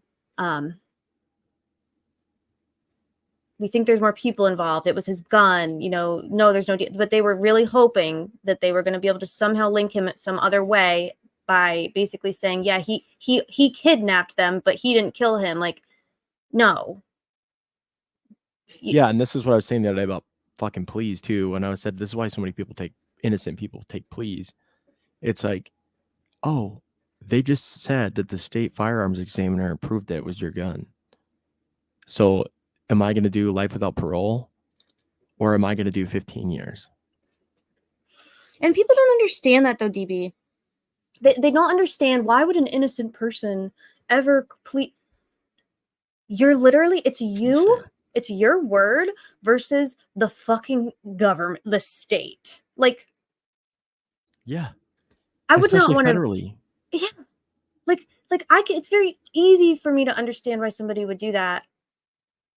Like, and then that video of Nick McClellan being like, a lot of people are not pleading guilty like they used to. And I just want to fucking like. Yeah, no shit, bro. Because they know you're the fucking prosecutor, you clown. Maybe because they're not going to just like plead guilty and make your job easier because maybe they're not fucking guilty. I just like, I don't know, dude. I just can't understand. I think that like in every toxic family dynamic or every toxic group dynamic, there's usually one or two toxic people, but it can be one toxic person that is like the problem. And I don't understand how because their defense as to why they're Thank you. Oh, it's you. Right. Yeah. Oh, I thought you were complimenting me. I was. Yeah, it's definitely you. But their defense for the past 7 years, the task force is like defense, or their way that they refute criticism about like, oh, there's podunk little didn't do this. They're like, we've had outside help. We had the FBI. Yeah, but you didn't fucking share your evidence with them. Like the only people that really knew everything, I believe, there's probably like 2, maybe 3, maybe. You got Holman, Liggett, and Hammond. That's it. I don't think the FBI knew anything. I think that Kim Riley somehow knew some shit he probably shouldn't have been known. Yeah, then they were quickly like, oh, gotta stop. Are you eating lotion, DB? Did I make a noise again? I didn't hear it. Why? I love eating lotion. Mm. Is it because of my voice is so smooth? I was gonna ask, did you do a smooth voice? Maybe the audio was walkie-talkie bros. Maybe they were him. DB. Oh my god. Solved. Ham radio. Their ham radio. It's the fucking McCains with their ham radios. I solved it. Dude, what that guy's up to no good. No shit. Daniel Pearson testified that he was fucking there. He described him, thought he was bridge guy. Nope, they're like, oh, that's not bridge guy. That's just Dave McCain. Why can't he be both? I'm very confused about how Dave McCain was cleared when that dude hangs out on the fucking bridge all fucking day. He practically lives on the bridge. Why are we not? Oh, sorry. No, I'm just ranting. Go ahead. I get 6 of these messages every morning when I wake up. Insert what? random character, and then About what? Oh, just you just going off on somebody, dude. Oh, me? I love it. Yeah. Yeah. You're just like Dave McCain, dude. I didn't like. There's something really fishy about him. no fucking shit. Did you see the website that I pulled up the other night I think so. Yeah. about his tantric? Not to say no. Hey, go off. Oh, But did he do a massage meditation with his genitalia? He does all kinds of shit. He walks around. What is Look that at called? All Eyes and I are on the same wavelength. He walks those trails with a purpose every day. Every fucking day. Those trails are their baby. Although the only hole in this theory. Let me just say, by the way, I have no idea who the fuck did what. I have no idea. I don't think we'll ever know. But the fact that they literally have a sketch of Dave McCain from eyewitness testimony of someone that was there at the time they're saying that girls were abducted. And he's a weirdo. And he knows those trails in that bridge very well. Okay, so how did they clear him? How? Did they say they cleared nobody? Right, so then why? Right. They cleared nobody. So All Eyes sent TV. This is the stage of unproductive. It's like the more we know, the less we fucking know. I'm back doing like a meow spiral about fucking Dave McCain. I am. If she's still in here, she'll know what I'm talking about. I know what you're talking McCains are about. to meow what Logan is to me. That's her spiral. No And I shit. can't even refute. Yeah, I can't even refute it anymore because I'm like, I don't fucking know. Maybe. And then you got fucking Brad Weber. Did we pull up his hostage post the other day where he literally held 2 women hostage at gunpoint? Oh, I'm sorry. You mean he intimidated them at gunpoint? They want us to believe that a sole bridge guy could intimidate and lure 2 girls down just at gunpoint and control two young women. And then in 2021, you've got literally Brad Weber holding 2 women on his property at gunpoint for trespassing, controlling 2 women with a gun. Oh, and by the way, we can't exclude his firearm. Okay. So why is fucking Richard Allen rotting in a prison cell while fucking Brad Weber's gun is not excluded and he lives right fucking there? I can't take this shit, Yeah, I dude. don't I can't know. do a month of this. Well, no. I think I you can't do a can. month of this, dude. You've done a lot.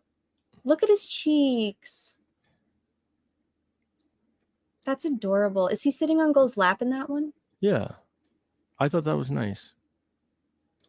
Yeah, I want to pull that post up. Yeah, pull it up. Yeah, I'll do it. Let me pull it up. You need a smaller tool. No, I like it like this because then I can. There's no sharp edges. Yeah, I'll make it a little bit smaller here in a little bit. Just gotta. If Fiend is here, I think I'm pretty convinced they need multiple suspects. That's the only reason not to show more video. I agree. Yeah. But like, Does it make you Man. angry? no, I don't get angry. Does it make you do a growl? I don't get angry. I'm just gonna get Ever. rid of her. I never get angry. Especially not at me. At you? Yeah. I never get angry. I've never gotten angry at you in my life. Never in my life. Where is this post that Yellow sent the other day?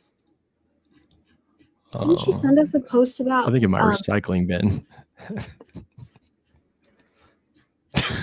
I don't want none of that. I'm not saying anything. I don't know. You're getting really bold tonight. You're getting really bold. I don't want none of that smoke. Where is that thing she said about Brad? I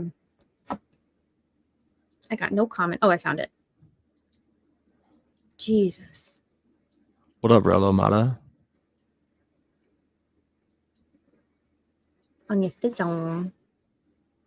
He worked hard for them, plus no harm, one hair. Why can't I find this?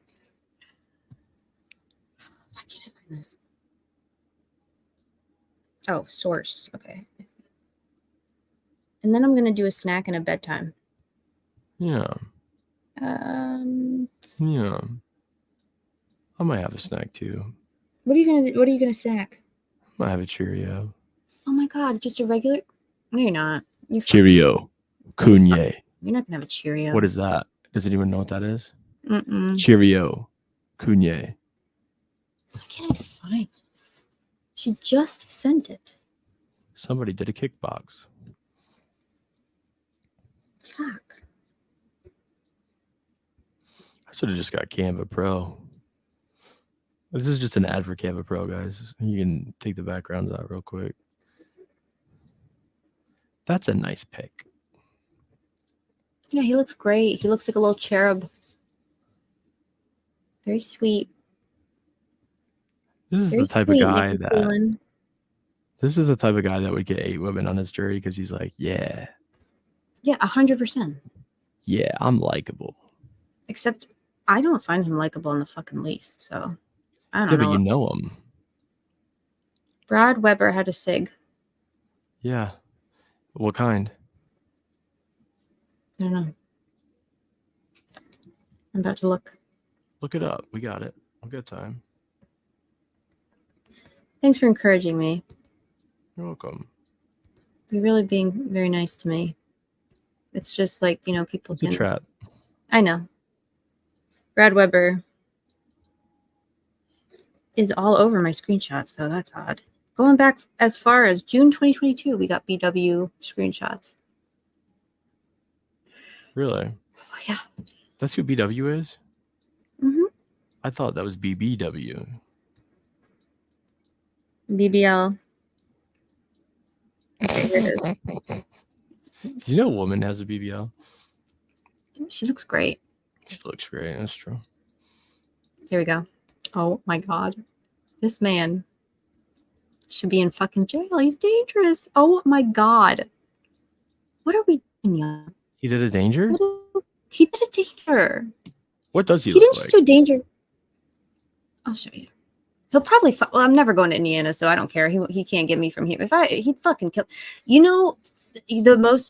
The number one threat to life for anybody that visits the High Bridge or crime scene, Brad Weber will fucking shoot your ass. Seriously. I dude fucking know he said that shit the other day. It's true. Fucking Oh, Brad right. Weber Yeah, shoots me. exactly. It's true. He's crazy. Then he did a millipede. And that was very cute. And then he did do a millipede. It was cute. No, that's what I was saying. And Prof said, all right. And he was like reading chat. Like he probably wasn't even paying attention. Oh my god. Okay. Dude, they're funny. They're really funny. What's They're like today's me date? and you. I think they're copying us. Yeah, no shit. Which one am I? No, I just mean that we have sometimes. No, but which one of them am I? And which one are you? I want to know. If you had to be one. Well, I can't really roll my R's. That's true. So I'd be Noe. Yeah. I'll take it. He's fearless. Yeah, but I don't think you're fearless. gonna chase down CJ because he would shoot your ass. Okay. Okay. I did it. I did a Weber. So Look at this kind young man. he does look really kind. He looks very kind. Wait, you got rid. Oh, you made him bald. He'll be so angry. He's gonna do a sue. He's gonna sue you. Is he really? He's gonna do a ISP report, and he's gonna be a victim, and you're gonna be a suspect. What's the crime? What's the crime? I Do wonder what bully on to Nikki McLee. You did a bully onto me. Okay, ready? Here we go. No, what you want to know the funniest part about this? Tell How me. about this? You're upside down. Take that. Take that, bro. You think you're gonna bully onto me? You're upside down. Oh my god. Yeah. I'm hijacking this. Can you see this? Yeah. Yeah. So this was the post. It was posted on the Tippecanoe County scanner, and I believe the date that this happened was June. It was sometime in June 2022. All right. Sure. Okay. It sounds like the 625 West Carroll County. So this is literally Brad Weber's, like K. Weber, Brad Weber property, I think, like right by the bridge. Sounds like ISP is going signal 10 to two people being held against their will on a trail in Carroll County. 1024 to 396. And poor Kelsey. Does anyone know how to listen to the county feed? She's like, oh my God, it's happening again. Something else. And then. Dude, don't say that. What? You. Me? What did I say? We'll talk about it later. What did I say? Oh my God. You said not again. Oh. But like, honestly, that's what people were saying. Like, people in the comments were like, this is happening again. That's what they were saying. Sorry. DB muted himself. I killed him. Okay. Someone says, let us know what's going on. The scanner said two females got lost on a trail, a 32-year-old and a 21-year-old. A man was yelling at them. There's three people holding them there and won't let them leave. Hopefully, I'm sorry. I almost killed you. I'm sorry. No, I'm sorry. I turned Nick into a beetle. Where? Show me. No, go ahead. Sorry. No. Yours is funnier. Mine is just about Brad Weber being psycho. Go ahead.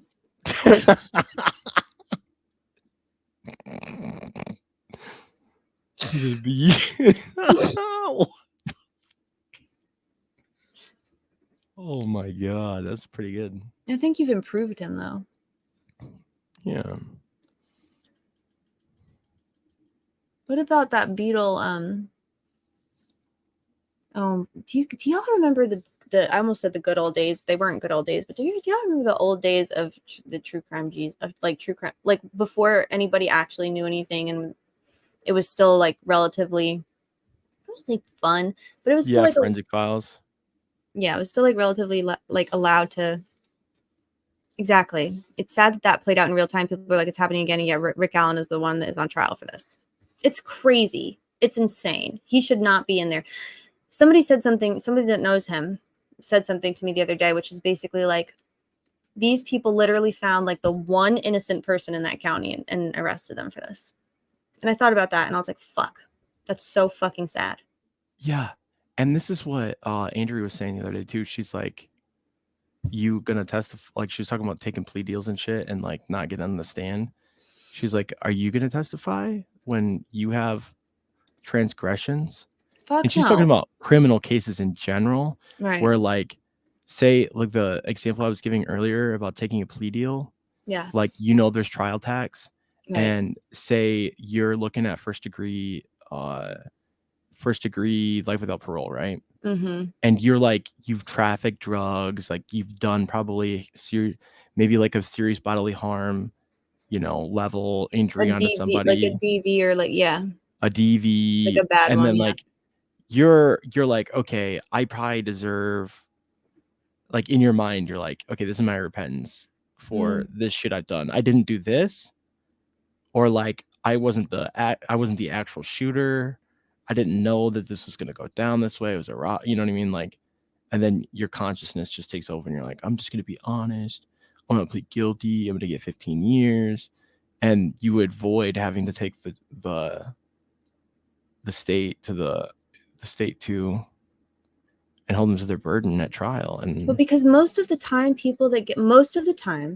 I like to think most of the time, people that get arrested have committed a crime. That's what I'd like to think. Yeah. And we've all done a crime. I've never done a crime. Never. And most of the time when people get arrested, they've done a crime. Or if you're swept up in the criminal justice system, even if you're overcharged or charged with something inappropriately or whatever, like a lot of times you're not like you're not innocent. You're not innocent, right? From the definition in a right. dictionary. Right. But like in this case, like, yeah, it's not like you're taking a plea deal, like you did a robbery and somebody died, and you're taking a plea deal to like they're assault. saying that you literally, with the intention, somebody who's never had a single interaction, like not even a traffic ticket, no criminal record. Every woman in his family adores him. Like, get fucked with that shit. And then he just woke up one day and his motivation was that I'm going to go out and essay to.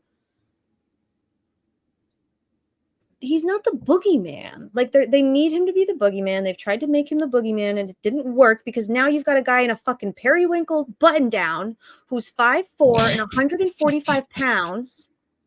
And you're Hulk smashing the Associated Press's cameras because you don't want people to see the defendant. Why? Yes, Canada, what's up? It's just maddening. Sorry, I was editing this. I was doing something in my other tab. It's really important. I know it's really important. Oh, you guys can see my tab. Never mind. No. I'm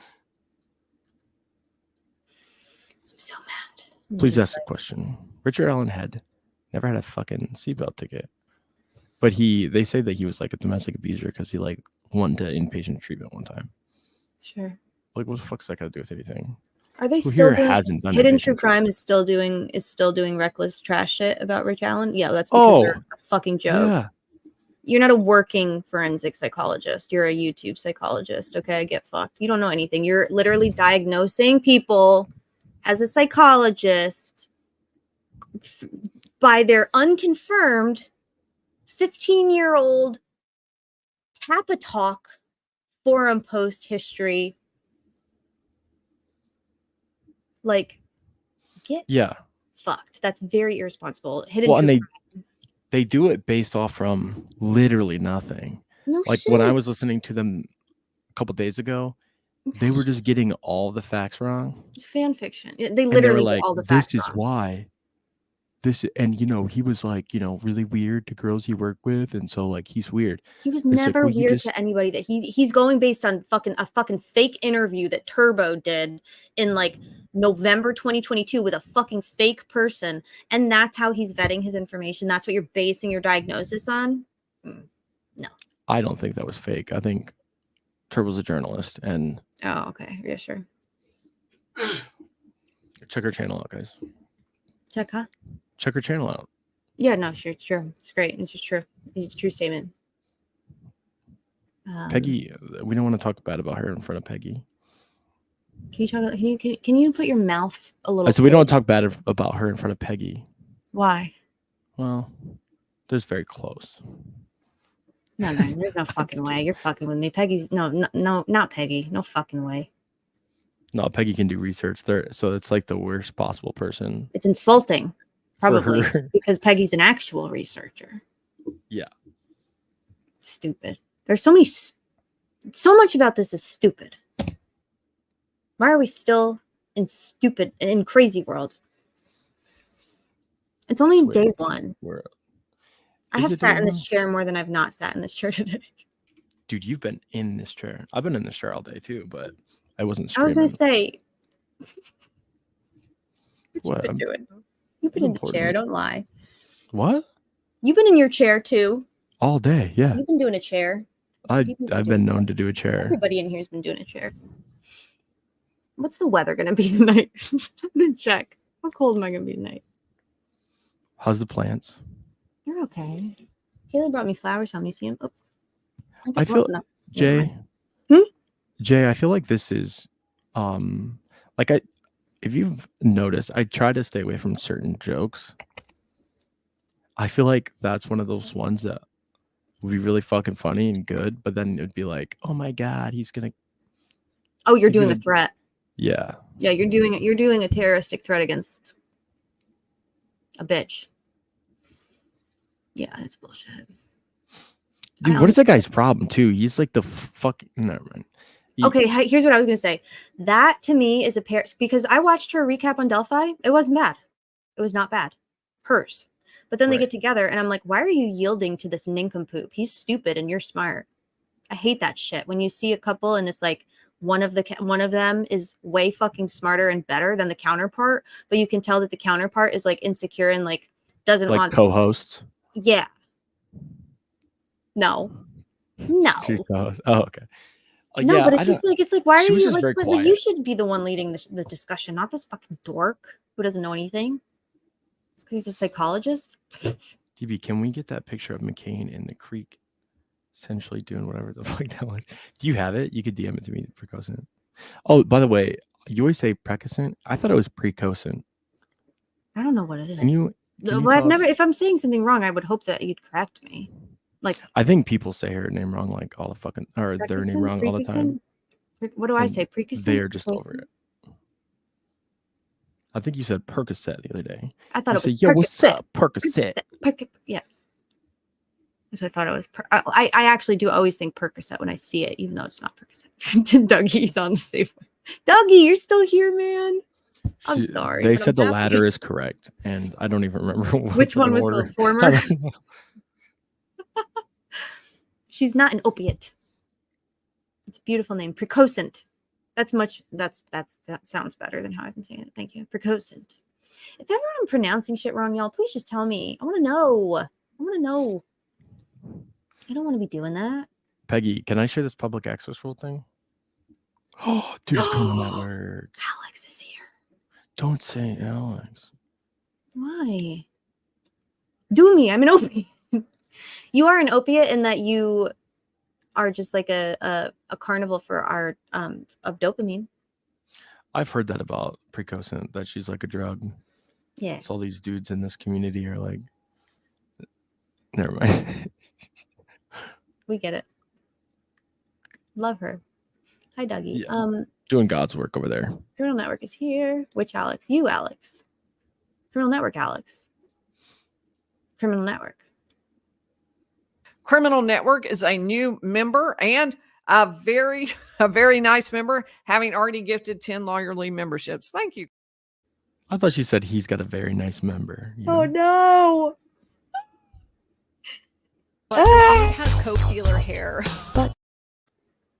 No, play the whole clip. Okay. 1 second. But the dude has coke dealer hair. But the dude has coke dealer hair. But the dude has coke dealer hair. It's a nice little, yeah.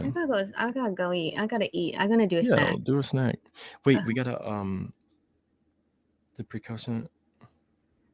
Can you please? Dude, me and precocent seen some fucked up shit the other day. A little closer to your microphone, DB. Oh, I said precocent and I were stalking someone the other day. Not like that. People were gonna say, no, we weren't doing that. Never mind. That was a bad word to use. We were watching this one YouTuber that we used to like, and then they were just doing fucking insane shit. I'll tell you. Yeah. Okay. Can't wait. Okay, bye. Okay, bye.